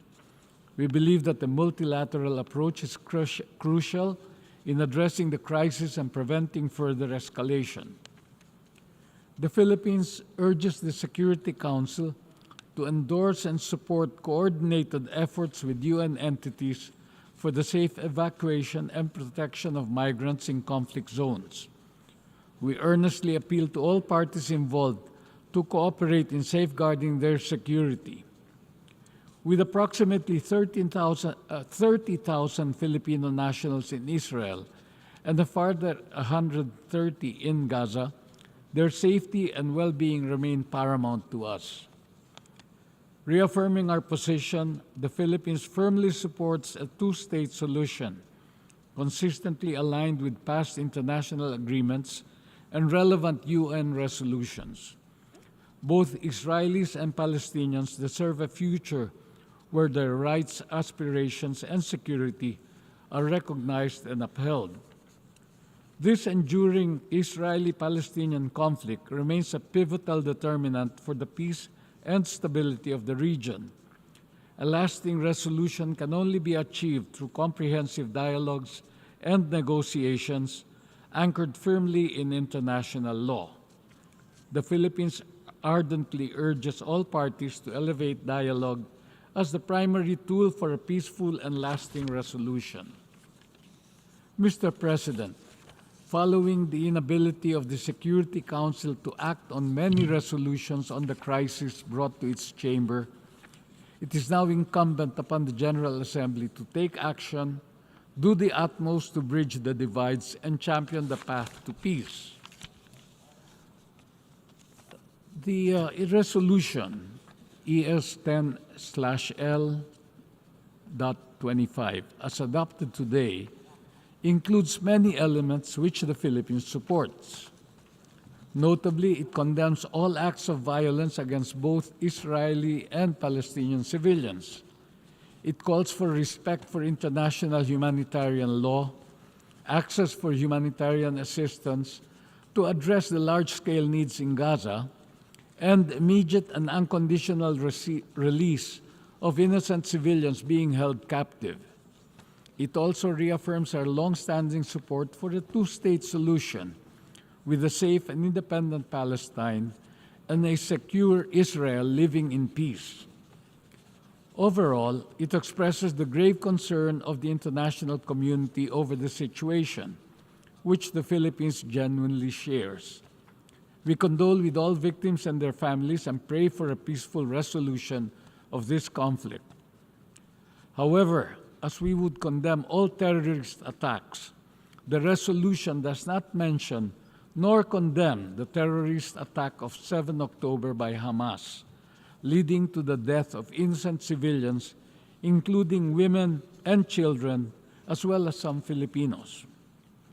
Because of this attack, we recognize Israel's right to self-defense as provided for under Article 51 of the UN Charter, reflected in the resolution. Therefore, despite commendable efforts of the co-sponsors to improve the original text, for these reasons, my delegation abstained on the resolution. Thank you, Mr. President. I thank the distinguished representative of the Philippines. I now give the floor to the distinguished representative of the Republic of Korea. Thank you, Mr. President. The Republic of Korea voted in favor of the amendment put forward by Canada and then abstained on the resolution proposed by Jordan, especially because the Canadian amendment was not adopted. We believe that the language condemning Hamas and calling on an immediate and unconditional release of all hostages taken by Hamas are essential elements that should be included in the resolution. Let us be reminded that the rapidly deteriorating situation in Israel and Gaza commenced with the brutal terrorist attacks by Hamas. The Republic of Korea condemns in the strongest possible terms these unjustifiable terrorist attacks. We believe that all states have the right and duty to protect themselves and their citizens in compliance with their obligations under international law, including international humanitarian law. Mr. President, we have already witnessed over 8,000 fatalities on both sides, most of whom are civilians. The death toll is rapidly increasing. Even at this very moment, innocent civilians are losing their lives. Civilians should not be a target. Taking this opportunity, I'd also like to convey my deepest condolences to the families of the 53 UN humanitarian workers who have been killed in Gaza since the beginning of the fighting on the 7th of October. Irrespective of nationality, gender, age, ethnicity, or faith, all civilians must be protected. It is extremely painful to bear witness to more and more civilians, especially women and children, suffering immensely because of this conflict. All parties to the conflict must abide by the rules under international humanitarian law, including the principle of distinction. In addition, the rapid, unimpeded, and sustained passage of humanitarian aid must be allowed. We urge the establishment of pragmatic measures, including humanitarian pause and humanitarian corridor. Time is of the essence, as we stand on the edge of the precipice of a humanitarian catastrophe. We urge the relevant parties on the ground to continue all diplomatic efforts to facilitate rapid, safe, and unimpeded delivery of humanitarian assistance for innocent civilians. Mr. President, enmity among states and widespread hatred among people, these are what extremist groups in the region desire. We cannot and must not allow this. Our common humanity simply must prevail. My delegation would like to stress that this situation must not spill over to other parts of the region. Such a spillover benefits no one. Thus, all major players in the region should continue to exert their redoubled diplomatic efforts to de-escalate this conflict. Mr. President, protecting civilians and preventing spillover must serve as our guiding priorities at this fragile moment. However, in addition, we all know that the issue of Israel and Palestine is not something that started on the 7th of October. It has been going on for decades. That is why it is crucial to establish a durable peace solution to end these repeated atrocities and break the cycle of violence.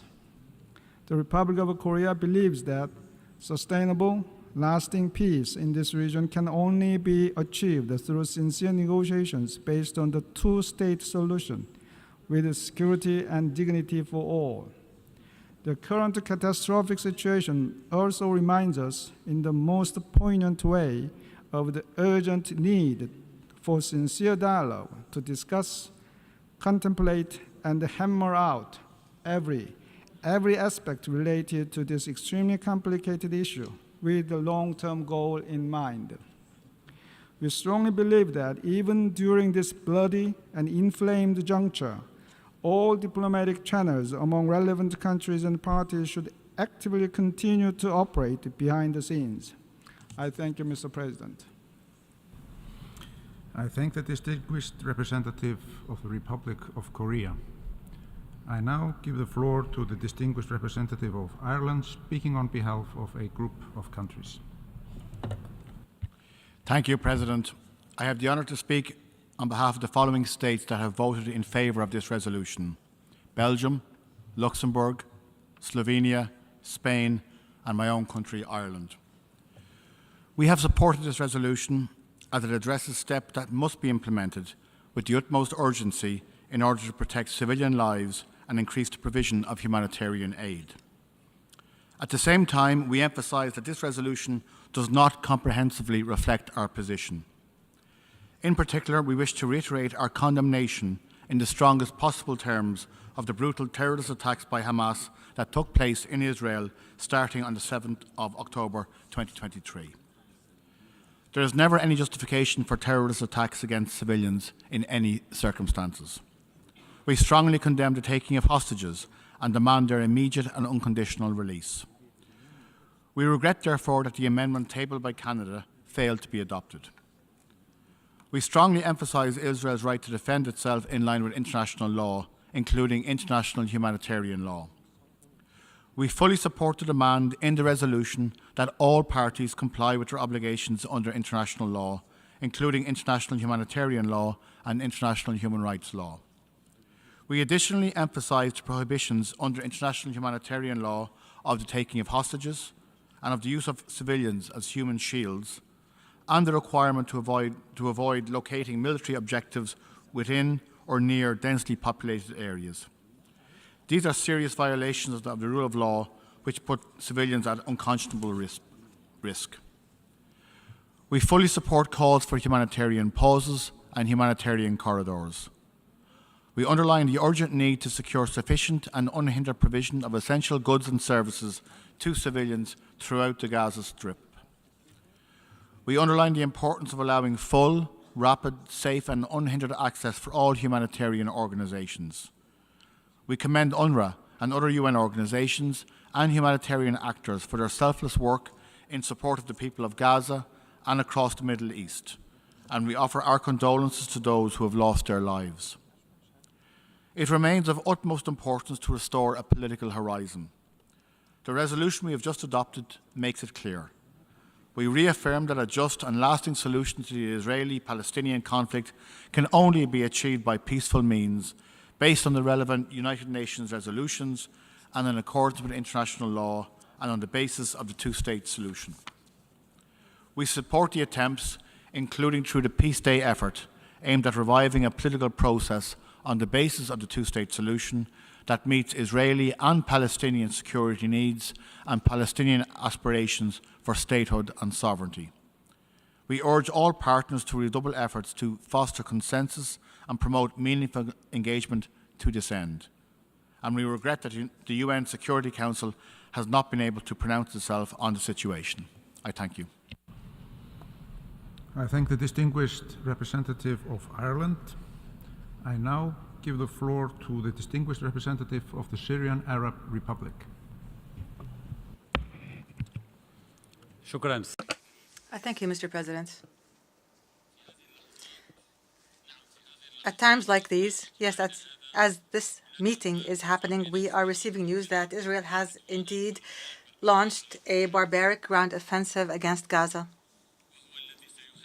And this, of course, will leave behind large numbers of civilian casualties that are unimaginable to us.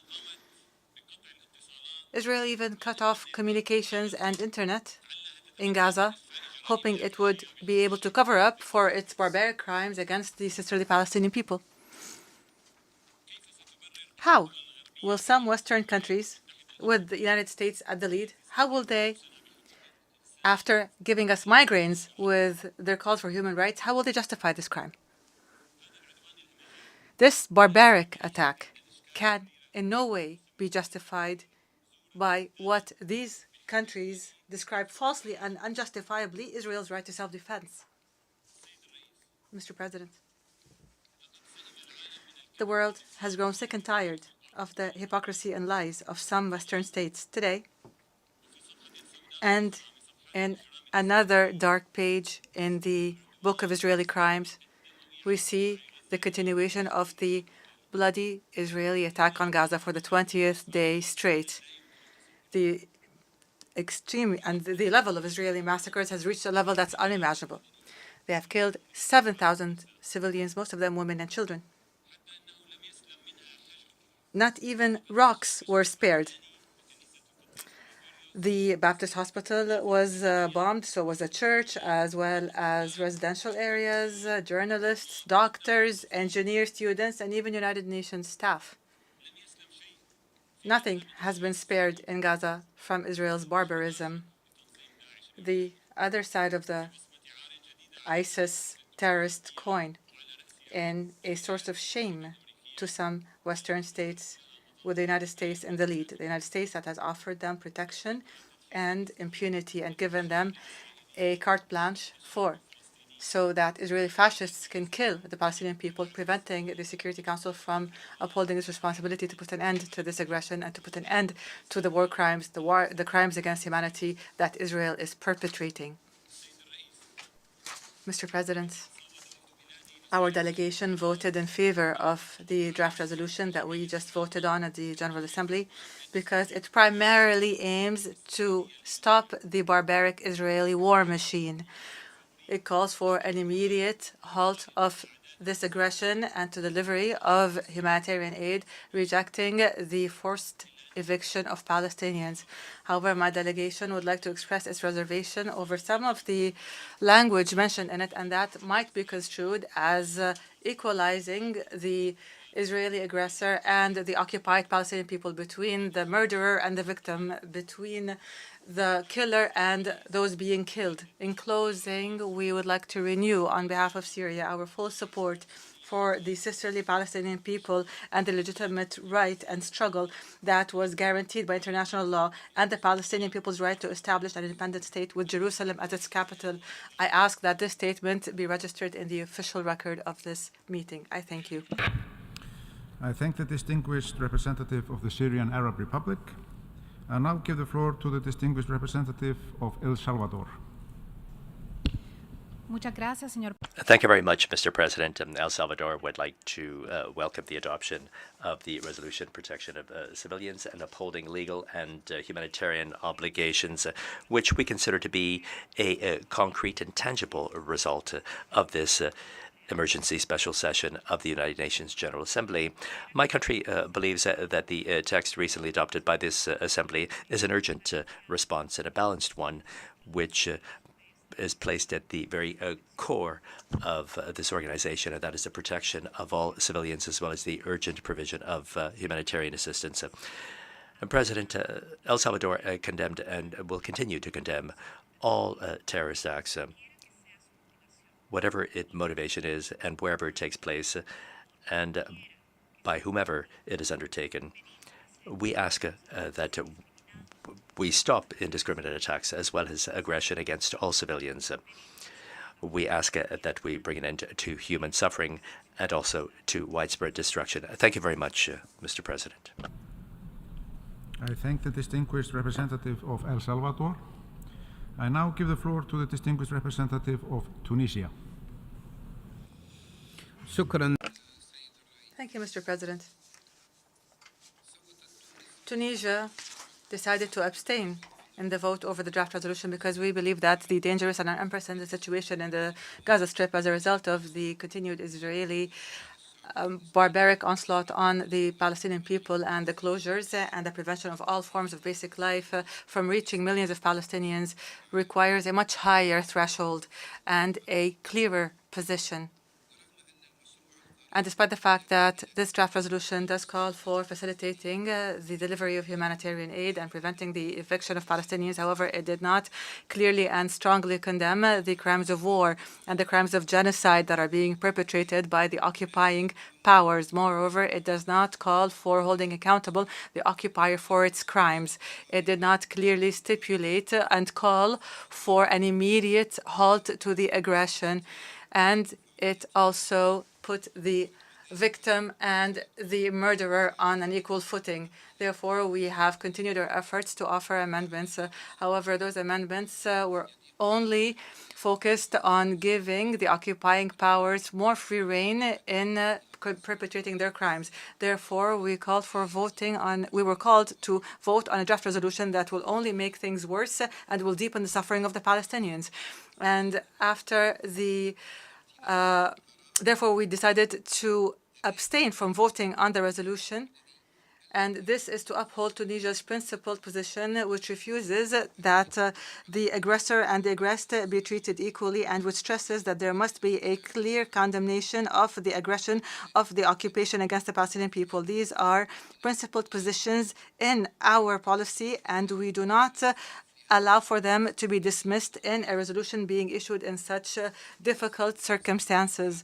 We will continue our firm and principled support for the Palestinian people and their legitimate rights and for the establishment of the Palestinian state on their territories.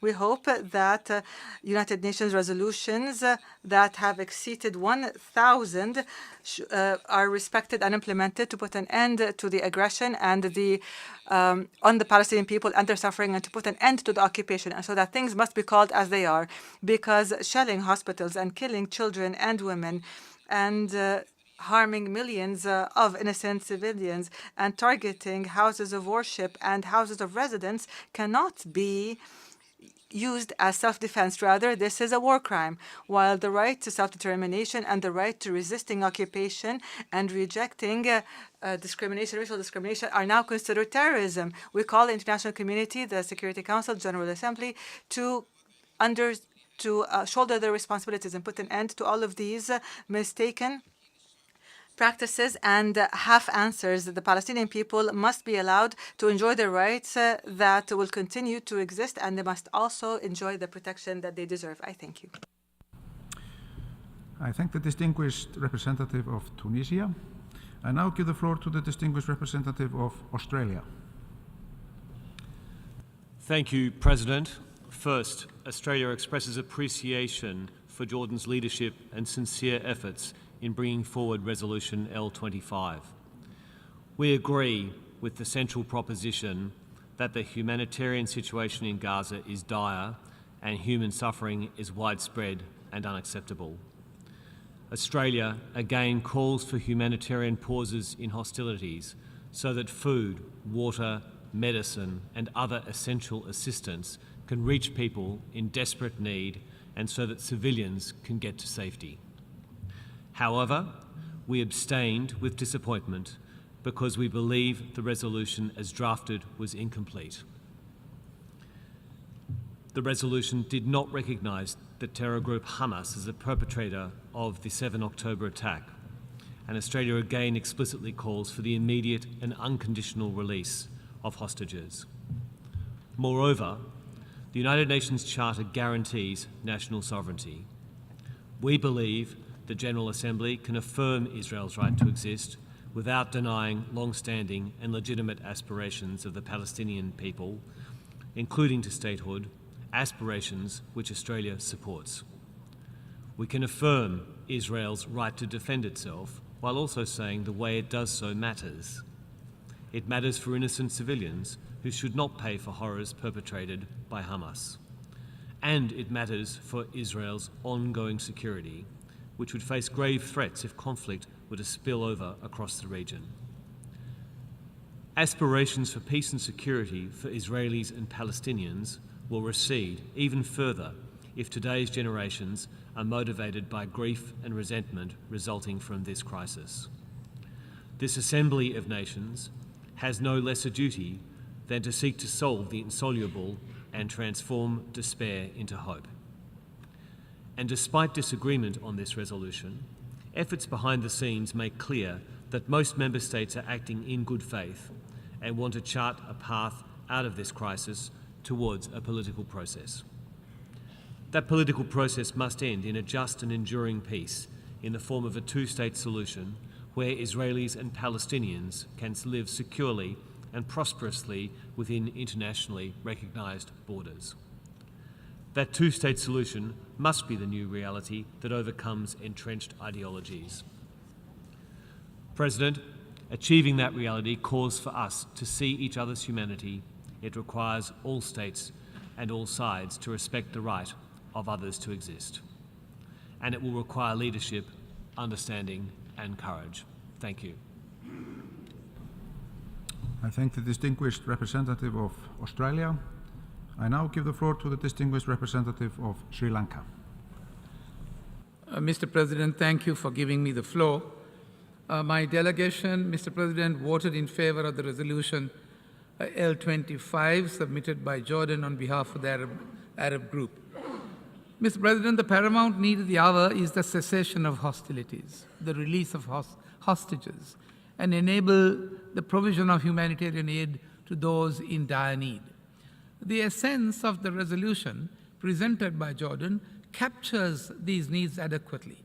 It also captures the need to respect international humanitarian law and international human rights law.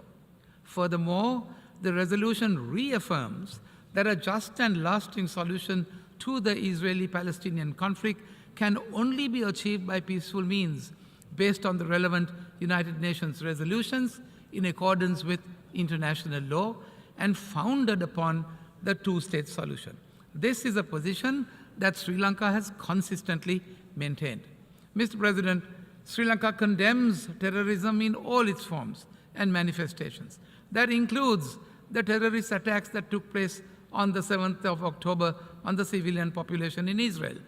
The Jordanian resolution, however, takes cognizance of the 7th of October attack and the increase in violence since then, and condemns all acts of violence against Palestinian and Israeli civilians, including all acts of terror and indiscriminate attacks, as well as all the acts of provocation, incitement, and destruction.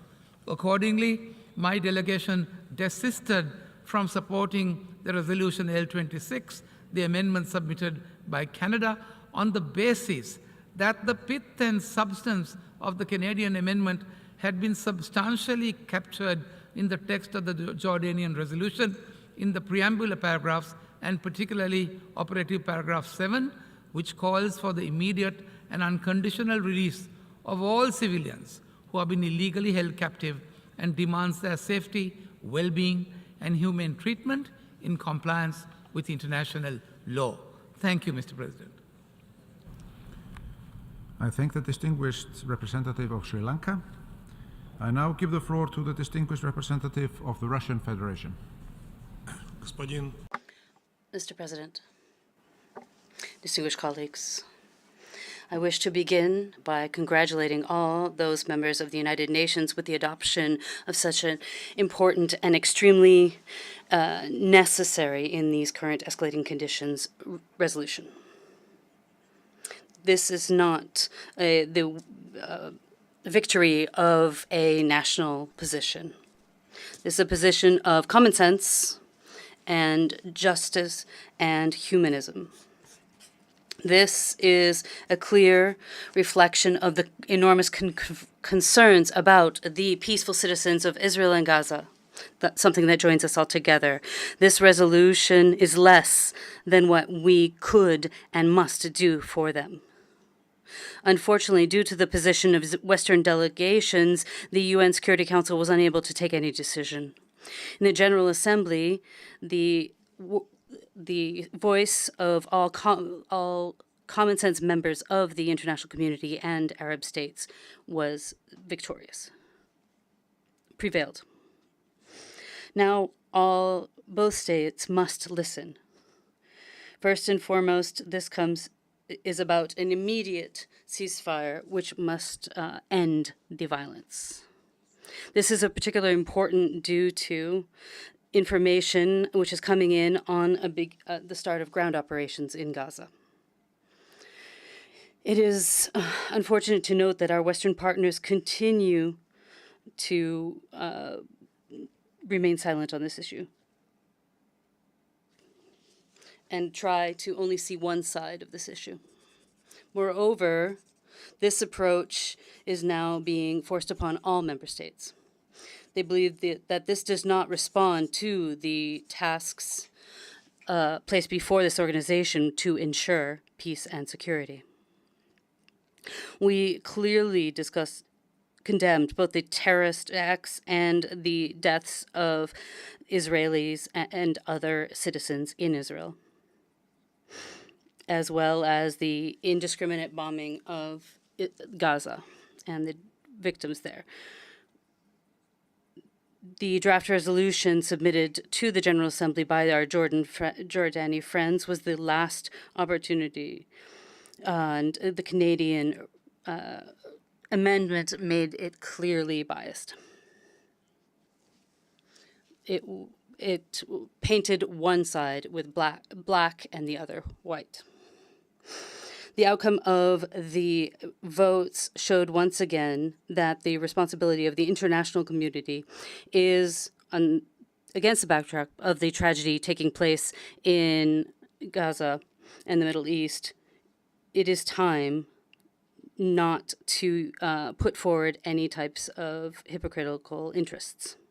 It's necessary to send a single signal, unified signal, to end violence and and to come back to peaceful negotiations at an appropriate UN fora, an UN-approved platform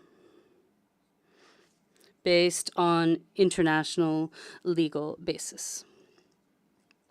The outcome must be the creation of a sovereign Palestinian state within the 1967 borders, with its capital in East Jerusalem, living side by side in peace and security with Israel.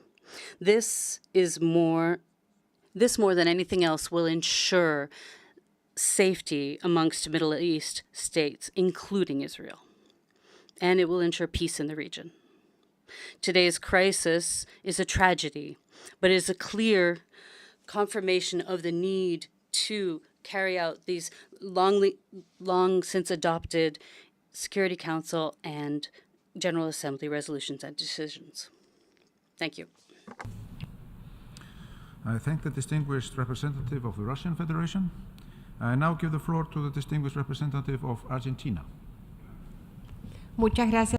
Thank you very much, Mr. President. Argentina voted in favor of the resolution.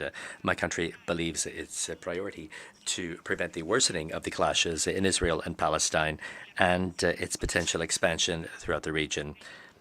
At the same time, Argentina condemns terrorism in all of its forms and manifestations and considers that terrorist acts are unacceptable, have no justification, and must be deplored by the international community as a whole.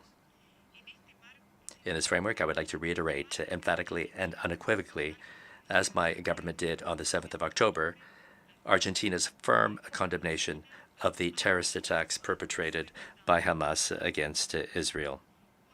And that is why we voted in favor of the draft amendment proposed by Canada to incorporate these concepts in the resolution that we have just adopted, and we regret the fact that it did not enjoy the necessary support.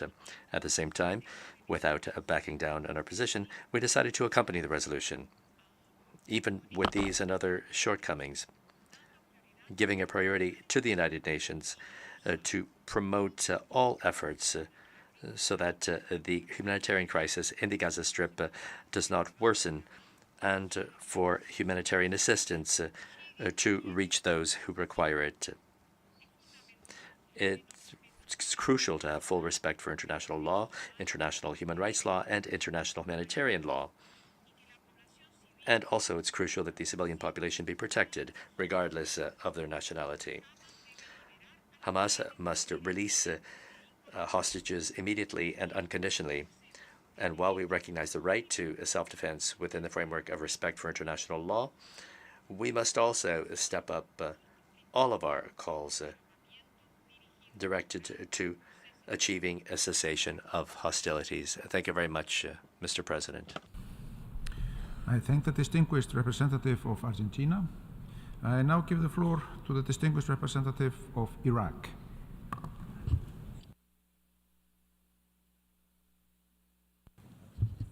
شكرا جزيلا السيد الرئيس.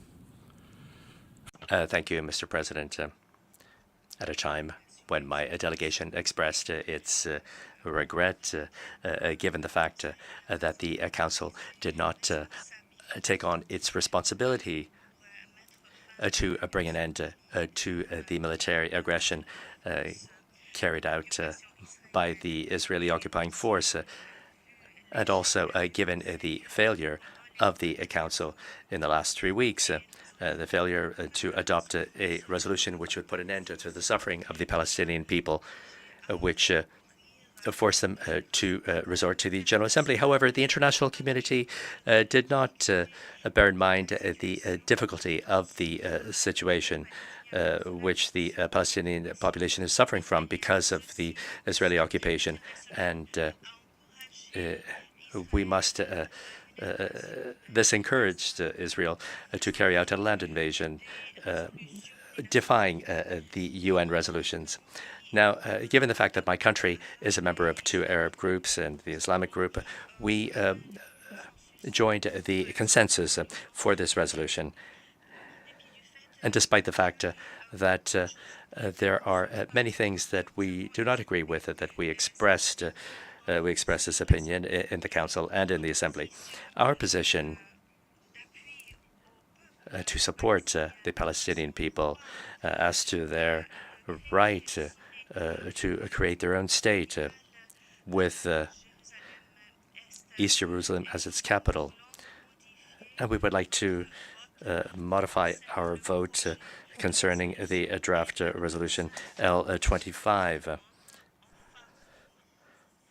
Our vote in favor of the resolution, our vote in favor of the resolution, because there was a technical problem at the time of the vote. My country would like to point out its objection to certain points in the draft resolution, which is opposed to our national law, and I hope that you're going to rectify that within the verbatim notes of this meeting. Thank you very much. I thank the distinguished representative of Iraq.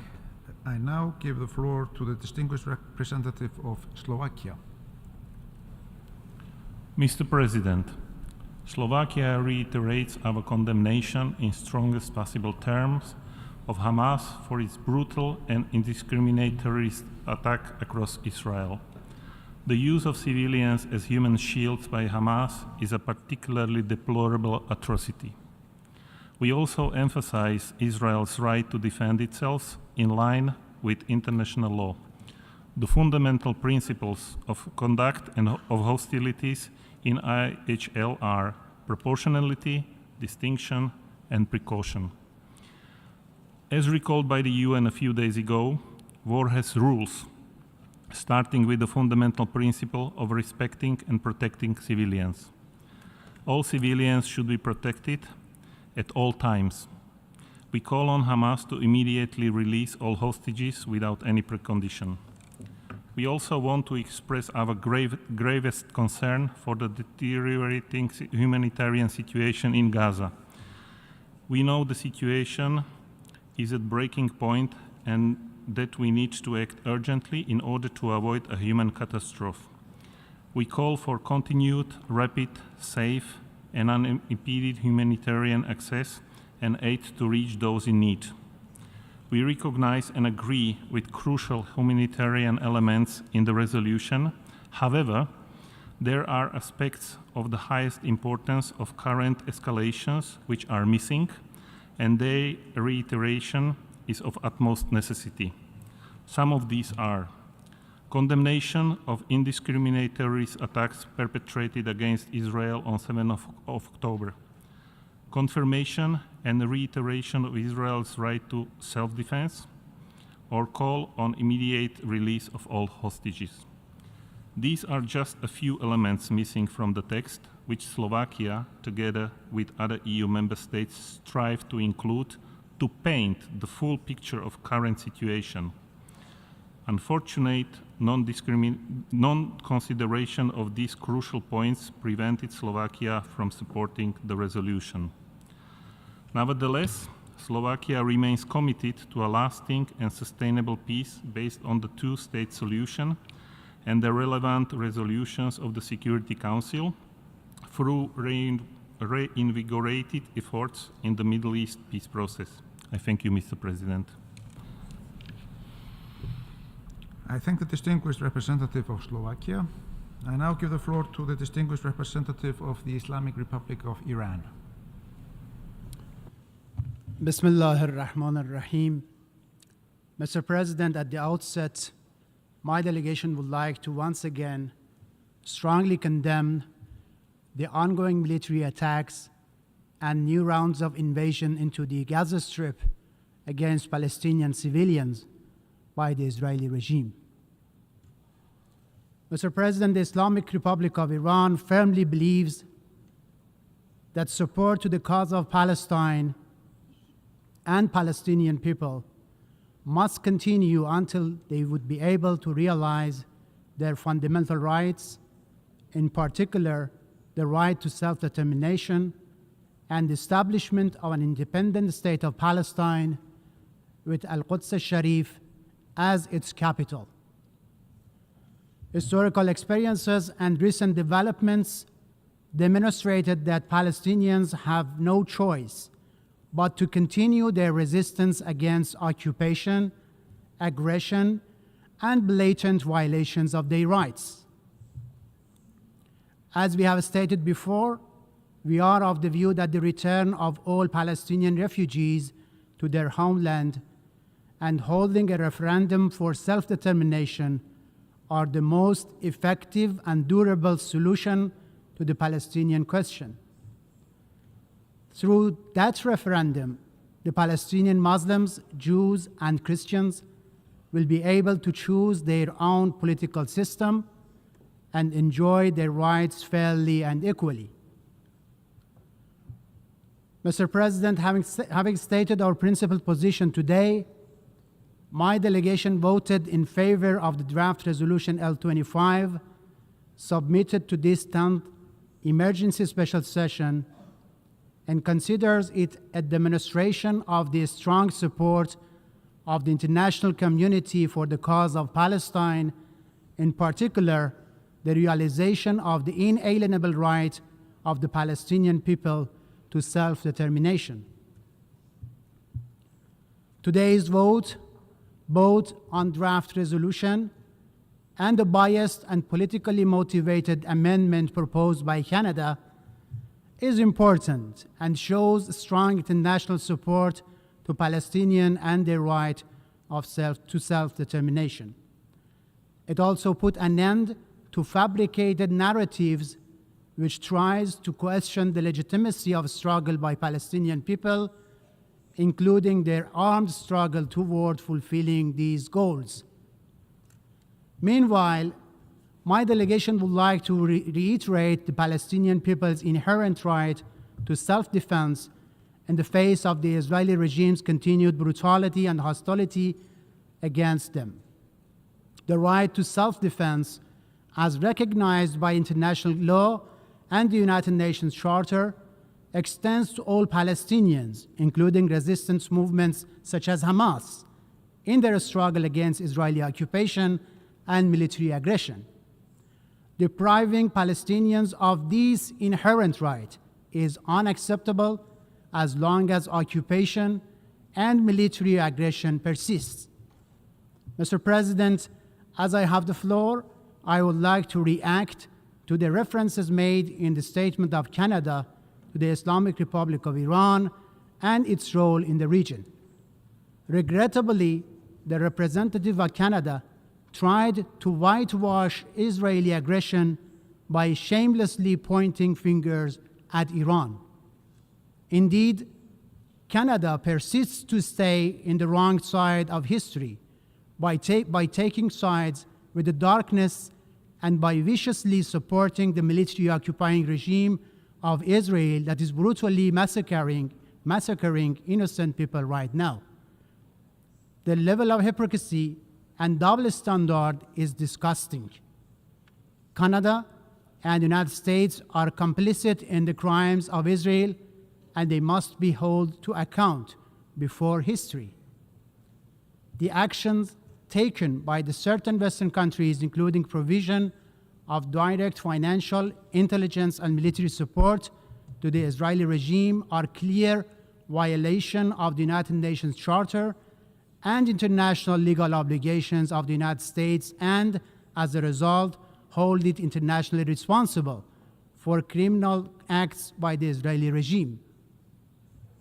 Just to remind for record that the war crimes perpetrated by Canadian soldiers against Muslim people, especially in Afghanistan, without taking care of hierarchy, they will be taken responsible sooner or later. Mr. President, the Islamic Republic of Iran, while fully adhering to its international legal obligations, firmly supports and will continue to support the legitimate struggle of the Palestinian nation for the full realization of its inalienable right to self-determination. I thank you, Mr. President. I thank the distinguished representative of the Islamic Republic of Iran. I now give the floor to the distinguished representative of New Zealand. Today's outcome is an important example of the UN General Assembly discharging our collective responsibility to respond to questions of international peace and security. We voted in support of the resolution after careful consideration. However, we are deeply disappointed that the resolution failed to identify Hamas as a terrorist entity and condemn its barbaric terror attacks on Israel on 7th of October. As I said this morning, we're appalled by their brutality, their targeting of civilians, and the taking of hostages. These are clear violations of international law. Further, the resolution would have benefited from a call for the immediate and unconditional release of all hostages and a reference to Israel's right to defend itself in full compliance with international law, including in respect of actions taken in Gaza. Thank you. I thank the distinguished representative of New Zealand. I now give the floor to the distinguished representative of Kenya.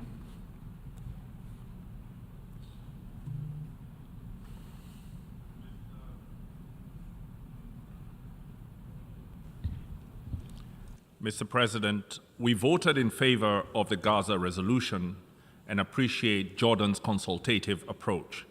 The edits made to the text yesterday, acknowledging the 7th October terrorist attacks and the hostages taken by Hamas, and reaffirming the two-state solution, met our minimum expectations.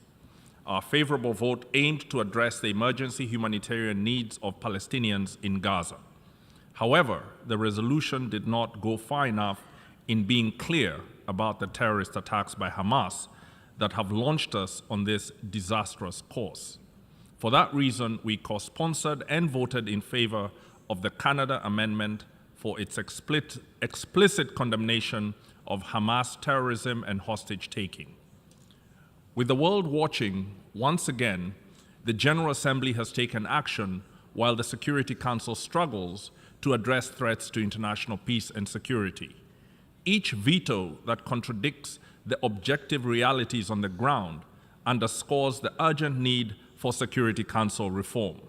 Without significant reform, the credibility and legitimacy of the Council, as viewed by the global populace, will continue to diminish. Mr. President, at the start of this debate, we listened closely to the representatives of Israel and Palestine. We were dismayed by their lack of empathy for each other's innocent civilian casualties. This entrenched partiality, this failure to recognize the shared humanity on both sides, is a fundamental obstacle to resolving this protracted conflict. On the 7th of October, Hamas terrorists infiltrated 22 Israeli locations using land, sea, and air routes, launching thousands of rockets at civilian areas. They killed over 1,400 people, injured almost 5,000, and took 200 hostages. Our deepest condolences go out to the affected families and communities in Israel. Almost every speech from this podium references international humanitarian law and the Geneva Convention. While agreeing on the importance of universal adherence, it is crucial to emphasize that international and natural law fundamentally protect the unequivocal right to self-defense. This is particularly pertinent in light of Hamas's actions on the 7th of October, which mirror its original 1988 Charter's objective of eradicating Israel and its Jewish population. The attack suggests that even the supposedly moderated 2017 Charter revision, which maintained that, and I quote, resisting the occupation with all means and methods is a legitimate right, close quote, still harbors intentions to destroy Israel and its Jewish people. The hate-fueled 7th October attack is abominable, and its underlying genocidal intent is fundamentally inhumane. it is vital for factions in Palestine, the region, and the international community to unequivocally reject such heinous strategies. Today, Kenya condemns Hamas for their attack and demands the immediate release of all hostages and the cessation of its use of civilians as human shields. Mindful of multiple Security Council resolutions, Kenya calls on all member states to intensify their efforts to suppress the financing of groups that employ terrorism. Like Israel after the 7th of October, Kenya knows the bitter aftermath of terrorist attacks only too well. We have endured the psychological torture of hearing the perpetrators attempt to justify the unjustifiable and to blame the victims who are our children, parents, and siblings. We have experienced the searing anger and yearning for justice against those who intentionally harm our loved ones. We reject terrorism as a legitimate form of political resistance. We recognize the need to name and shame those who use terror to promote any cause. Mr. President, this many decades later, we are still recovering from the wounds of colonial rule and the deep scars of the slave trade. We will never forget the decades we willingly endured immense suffering, including massacres and even concentration camps, in our unyielding pursuit of independence and sovereignty. We can therefore relate to the raw feelings of anger and pain being felt by the people of Palestine for the lack of progress in negotiations to achieve the two-state solution. We also pay heed to the immense suffering of innocent Palestinian civilians. The lives of Palestinian people are as precious as those of all other peoples. Thousands of Palestinian civilians, including hundreds of children, have been killed by Israel's air barrage against Hamas. Critical civilian infrastructure is being destroyed. UN agencies on the ground are warning of a calamitous humanitarian situation in Gaza. We offer our deepest condolences to the affected families and all of Gaza and the West Bank. We also extend our condolences to the families and colleagues of humanitarian workers who have lost their lives in the line of duty, including the 38 UN staff members who have perished recently in Gaza. Kenya thanks the United Nations, the Secretary General in particular, Egypt, Jordan, and other parties for the opening of the Rafah border crossing, but it is inadequate. It is imperative that Israel and neighboring states unite to guarantee unhindered humanitarian aid and delivery of vital services at the scale needed. We call for Israel's military to take every precaution to protect civilians and critical civilian infrastructure from its military strikes. We strongly condemn Hamas's tactic of hiding weapons in civilian areas.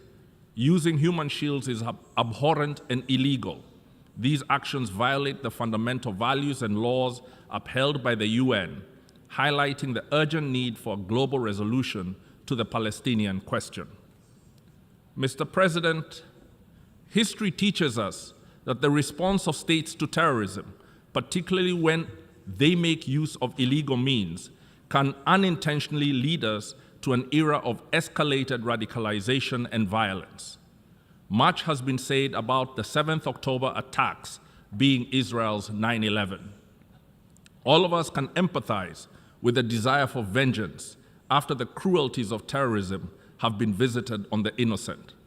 Yet we must be wise enough to remember the terribly costly lessons learned from the worldwide responses to the Al-Qaeda attacks here in New York 2 decades ago. We therefore strongly urge Israel to adhere to international humanitarian law and the laws of war today so that it can maintain the legitimate opportunity to negotiate peace tomorrow. The desire of the Palestinian people for their own land can never be extinguished. However, as long as Palestinians grow up in rage because their lives, dignity, and talents are distorted by a punishing occupation, their just cause will struggle to be led by a legitimate resistance that rejects terrorism. The attacks of 7th October and the aftermath in Gaza signal a pivotal moment. The status quo is no more. Two paths lie ahead: an escalating conflict with global repercussions, or a renewed international commitment to a two-state solution and peaceful coexistence based on a credible, nonpartisan, and impartial process. This is the moment for courageous, inspired leadership that can keep its eye on the prospect for peace. Such leadership must desist from using the grave situation in Gaza to advance short-term geostrategic advantage or mobilize domestic constituencies, for to do so constitutes a betrayal to the Palestinian cause and an insult to Israeli and Palestinian lives lost.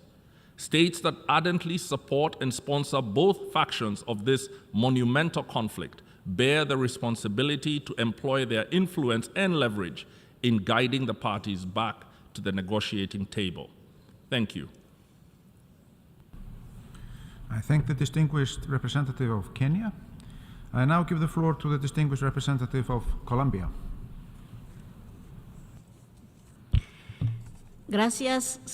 Thank you very much, Mr. President.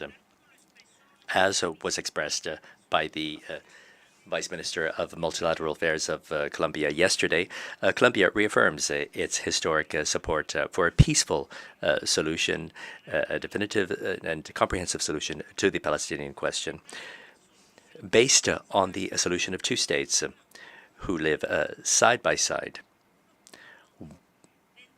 within safe borders in accordance with what was established in the relevant resolutions of this General Assembly and of the Security Council.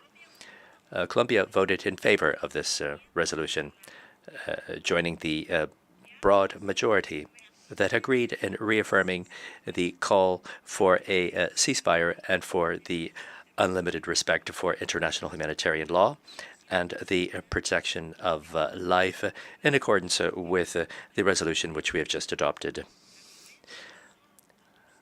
Violence only produces more violence and more loss of life, leaving in its wake an unfortunate and nefarious legacy for future generations. I reiterate the appeal made by President Gustavo Petro to hold an international peace conference with a view to achieving a definitive solution to this conflict. Thank you very much.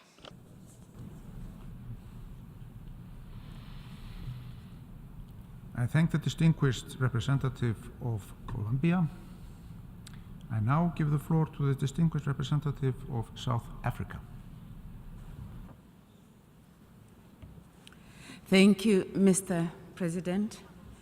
South Africa voted yes in favor of Resolution L25 on protection of civilians and upholding legal and humanitarian obligations.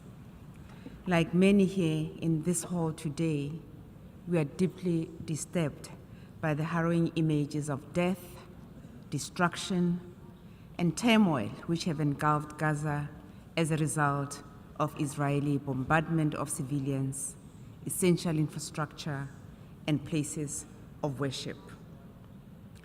As the international community, we must be united in calling for an immediate, comprehensive ceasefire. Humanitarian corridors should be opened immediately so that aid and other basic services can reach all those in need. We call on parties, all parties, to exercise restraint and for all states to desist from fueling this increasingly unjust war, including by supplying weapons to the parties. South Africa urges the United Nations to impose an arms embargo on all parties involved in this conflict, given the nature of the death and destruction we are witnessing every day. We also strongly support the Secretary General's call for international humanitarian law to be upheld, civilians to be protected, and for an immediate humanitarian ceasefire, as well as upholding human dignity. Mr. President, we express condolences to the people of Palestine and Israel for the loss of lives during the past 3 weeks. There's an added obligation on Israel as an occupying power over the people and territory it occupies in terms of the Geneva Conventions, including the prohibition against collective punishment. This is the international system based on respect for the rule of international law and international humanitarian law that many in this assembly have been arguing for. The targeting of civilians in armed conflicts, including the use of starvation, destruction of civilian infrastructure, and all other atrocities perpetuated by the occupying power, including calling for the wiping out of a group of people, clearly constitute war crimes, crimes against humanity, and genocide. These are clear violations of international human rights, international humanitarian law, and the Geneva Conventions and their protocols. These violations must be investigated by the relevant international courts at our disposal. Mr. President, we cannot ignore the fact that continued occupation of Palestine by Israel breeds hatred, suffering, and pain. We must not proclaim the importance of international law and the importance of the UN Charter in some situations and not in others, as if the rule of law only applies to a select few. For international law to be credible, it should be uniformly applied and not selective. It is therefore unfortunate that the conflict has again showed the inadequacy of our institutions, in particular the UN Security Council, which has a mandate derived from the UN Charter for the maintenance of international peace and security. A body of such stature is found desperately wanting, as it cannot even call for a humanitarian ceasefire to allow for much-needed humanitarian supplies to go to those that need it most. We are deeply concerned by the events in the Security Council in recent days, which have demonstrated the aggravated politicization of a dire humanitarian situation during a time of need and desperation. This should be another wake-up call to all of us to work urgently for the reform of this body. South Africa wishes to join others who have affirmed that the ultimate solution to the Israeli-Palestinian conflict is the establishment of two states, Palestine and Israel, living side by side in peace. The Palestinian state should be created along the 1967 borders, with East Jerusalem as its capital. We have the responsibility as the international community to make every effort towards creating opportunities for comprehensive dialogue led and owned by Palestinians and Israelis themselves. Peace between Palestine and Israel cannot be delayed any longer. We would like to conclude by correcting an incorrect interpretation of the laws of war in situations of occupation. Occupation law is part of the laws of armed conflict. A state cannot simultaneously exercise control over territory it occupies and militarily attack that territory on the claim that it is foreign and poses an exogenous national security threat. The occupying power can use tools applicable to the rule of law, including policing powers to deal with criminal actions. These notions of the right to defend itself has been used erroneously and deliberately to justify extrajudicial killings and collective punishment. with many countries enabling and justifying these unlawful acts. At the same time, we condemn the attacks by Hamas and other Palestinian groups on Israeli civilians. While oppressed and occupied people have the right to resist, including armed resistance, this right has to be exercised within limits imposed by the laws of war. The actions of Hamas since 7 October this year included war crimes and must be investigated, just as the heinous war crimes, crimes against humanity and genocide perpetrated by the Israeli forces must be investigated. In all these cases, the most responsible must be held accountable, and we call on the International Criminal Court to immediately indicate its plans to investigate these latest breaches of international crimes in Israel and the occupied Palestinian territories. Mr. President, while we are referencing the relevant laws of war provisions, we believe that war is a scourge. As the organization created to save succeeding generations from this scourge of war, we should change the global culture of violence to a culture where peace is valued, where peaceful societies are nurtured, and peace builders are venerated, instead of warmongers and their related institutions and actors. I thank you. I thank the distinguished representative of South Africa. I now give the floor to the distinguished representative of Italy. Mr. President, let me first thank the PGA Francis for chairing this emergency special session.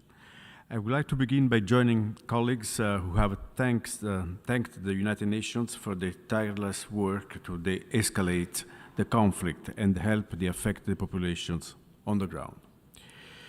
It is extremely important that in the face of the stalemate in the Security Council, the main body of the United Nations could serve as a multilateral forum of discussion on the most pressing issue of today, namely the conflict that has been inflaming the Middle East since the horrific terrorist attacks against Israel that were launched by Hamas on October the 7th. Italy is and will be firmly standing in solidarity with Israel. For us, Israeli security is in no way negotiable. This is what the Italian government at the highest level, from our Prime Minister to our Foreign Minister, has been stating all along. But we also said that we should avoid to fall into the trap of those terrorists, those responsible for the attacks on October the 7th, that would like to turn the Middle East into an area of clash of civilizations, religions, and cultures. We will not allow that.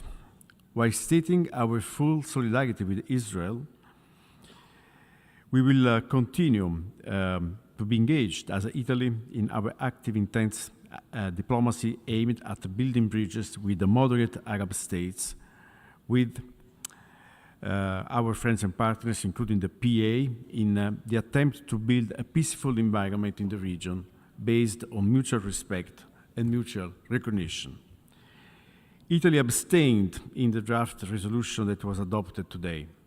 By recognizing the efforts on the part of our Arab partners who put the resolutions forward, the improvements that they have accepted to include in the text have been unfortunately not enough for us to support the draft.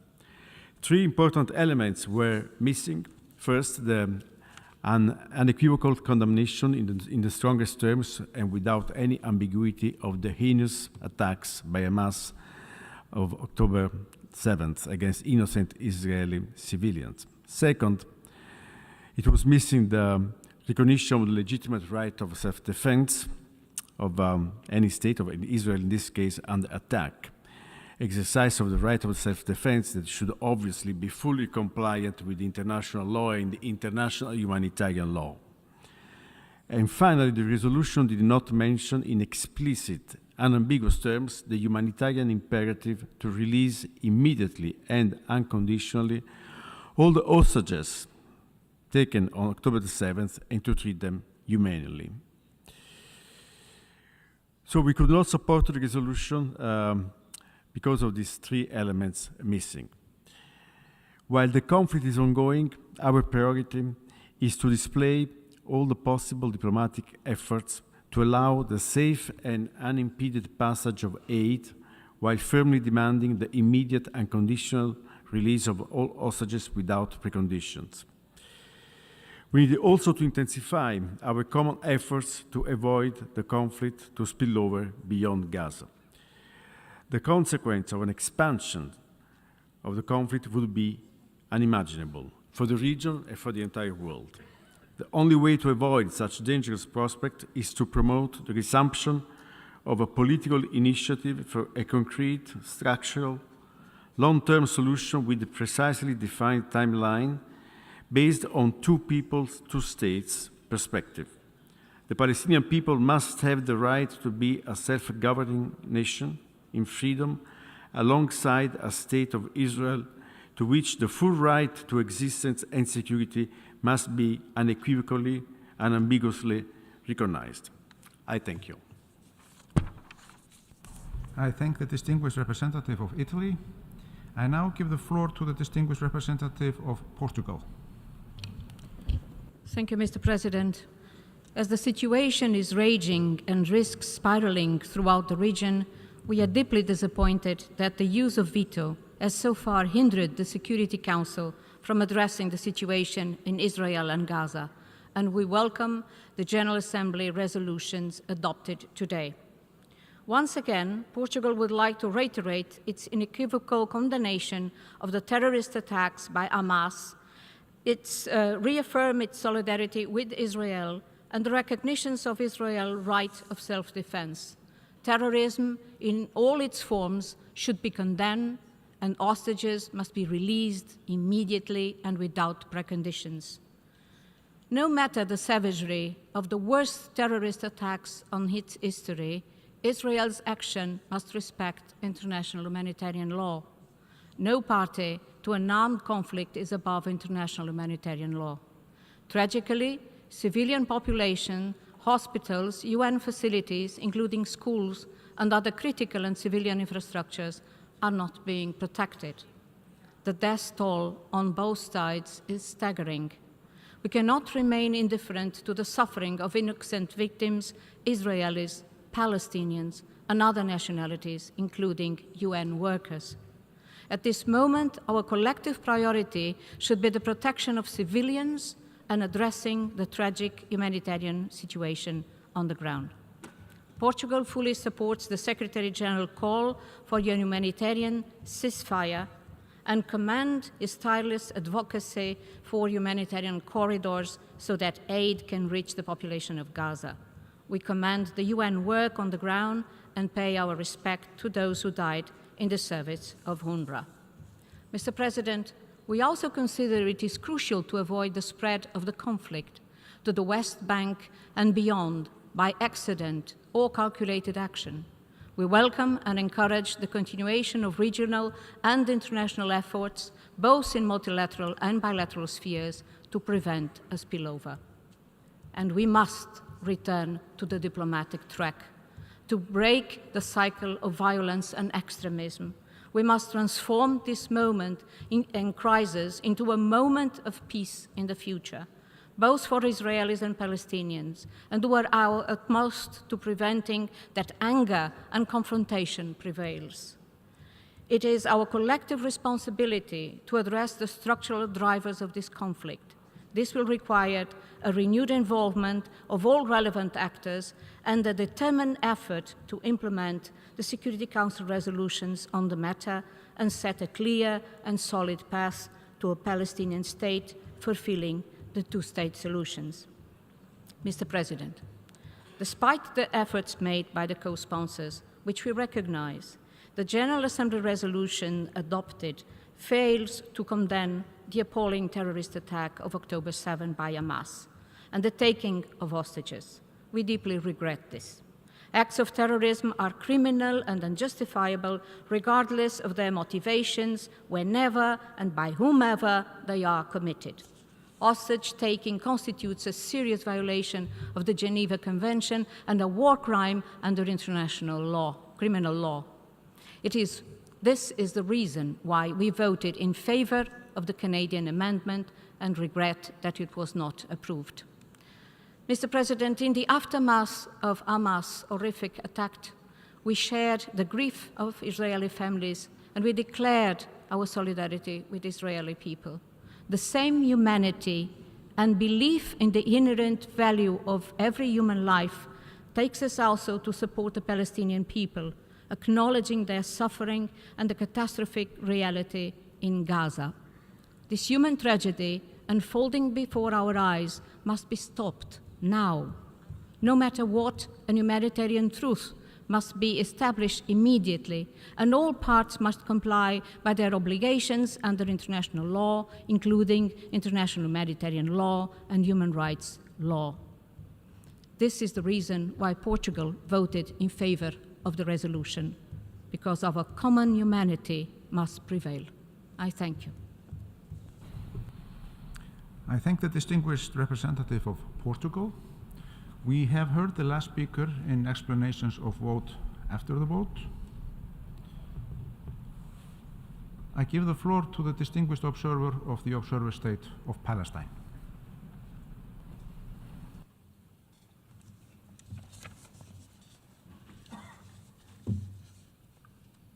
Mr. President, State of Palestine,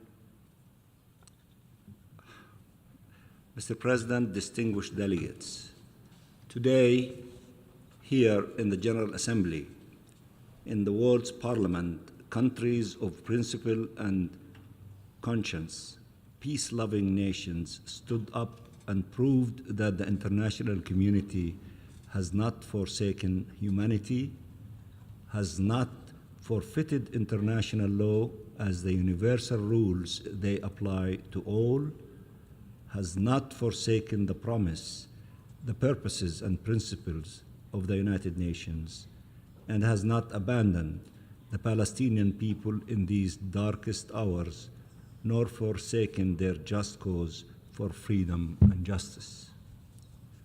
We are grateful to all the countries that voted in support of the draft resolution tabled by Jordan and co-sponsored by 46 countries, expressing by an overwhelming majority support for this unequivocal call for an immediate humanitarian truce, for a halt to all attacks on civilians, for the protection of civilians, for compliance with international law, including humanitarian and human rights law, including the release of all civilians held captive, and has called for immediate and unimpeded humanitarian assistance that is so desperately needed by our people in the Gaza Strip, where Israel not only continues its aggression, but is escalating its indiscriminate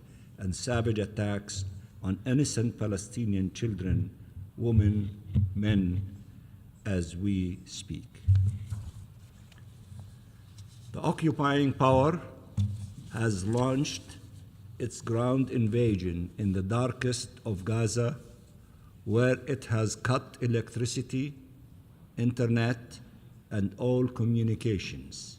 And yet, here, there are still some who refuse to equally and unequivocally condemn these war crimes and crimes against humanity being perpetrated by Israel. But today, we will not focus on such a regrettable stance. We will focus on the unequivocal message this August Assembly has sent to our people that the overwhelming majority of the people of the world stand with you, stand with the people in the Gaza Strip. They bear witness to your suffering. They feel your pain, and they have not forgotten you and will not forsake you. So we express our sincere appreciation to our sisters and brothers in the Arab group under the leadership of Jordan, our sisters and brothers in the OIC under the leadership of Mauritania, for their unwavering solidarity and efforts to ensure the adoption of this important and principled resolution. Of this vital resolution, as the Security Council regrettably remains deadlocked, failing to uphold its charter duty to maintain international peace and security. And we thank all our sisters and brothers, yes, sisters and brothers, from every region of the world for their principled support in favor of the resolution on protection of civilians and upholding legal and humanitarian obligations. That is the true aim of this resolution. We are one in seeking an end to the killing, the trauma and terror, the destruction. This, of course, is not something that the representative of the occupying power will ever understand. He still comes here to this world body after it has clearly spoken and said, enough bullying and inciting, trying to force everyone to accept their twisted criminal definition of the self-defense, i.e. to massacre civilians and destroy a people. There is no such right in this world, not legally, not politically, not morally. There will never be. This is the message that was sent today by the General Assembly to him and anyone else who is attempting to rewrite international law, including the laws meant to protect civilians, including those occupied and oppressed, blockaded and besieged and persecuted for so long. This is the reality of the Palestinian people. This is the reality that we appeal to you to not lose sight of and to act now to give meaning to the resolution adopted today with immediate practical efforts to secure a humanitarian truce that will lead to a cessation of hostilities and that will secure to our suffering people in Gaza the humanitarian aid they need. It is a catastrophic situation that requires immediate action. Work now together to save civilian lives. It is deplorable, inhumane, unforgettable that over 7,000 Palestinians in Gaza have been killed by Israel. Among them, over than 3,500 children. This is a crime against humanity. The world cannot stand by and watch as more innocent civilian lives are taken. In these grave hours, as Israel has launched today its ground invasion of Gaza, we cannot hesitate to act together, swiftly and responsibly, to bring an end to this criminal and barbaric Israeli aggression. Listen to the Secretary General. This is a moment of truth. Listen to the Commissioner General of UNRWA, who has lost over 50 staff members in this aggression.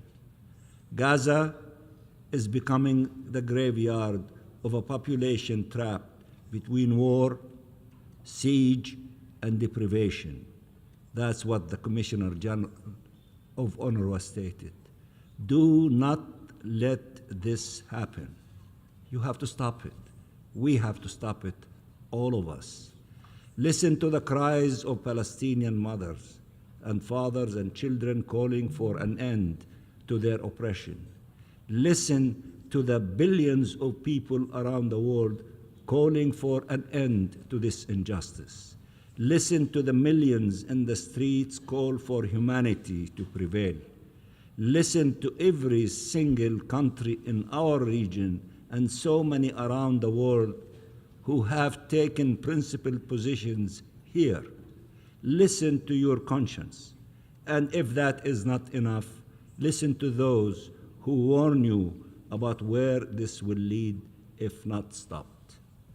Lastly, Mr. President, we must act now to support the courageous service of the humanitarian workers on the ground, the staff of UNRWA, OCHA, UNICEF, WFP, and other UN agencies, as well as the ICRC and our own Palestinian Red Crescent, and Palestinian doctors, nurses, and medics working round the clock to save lives.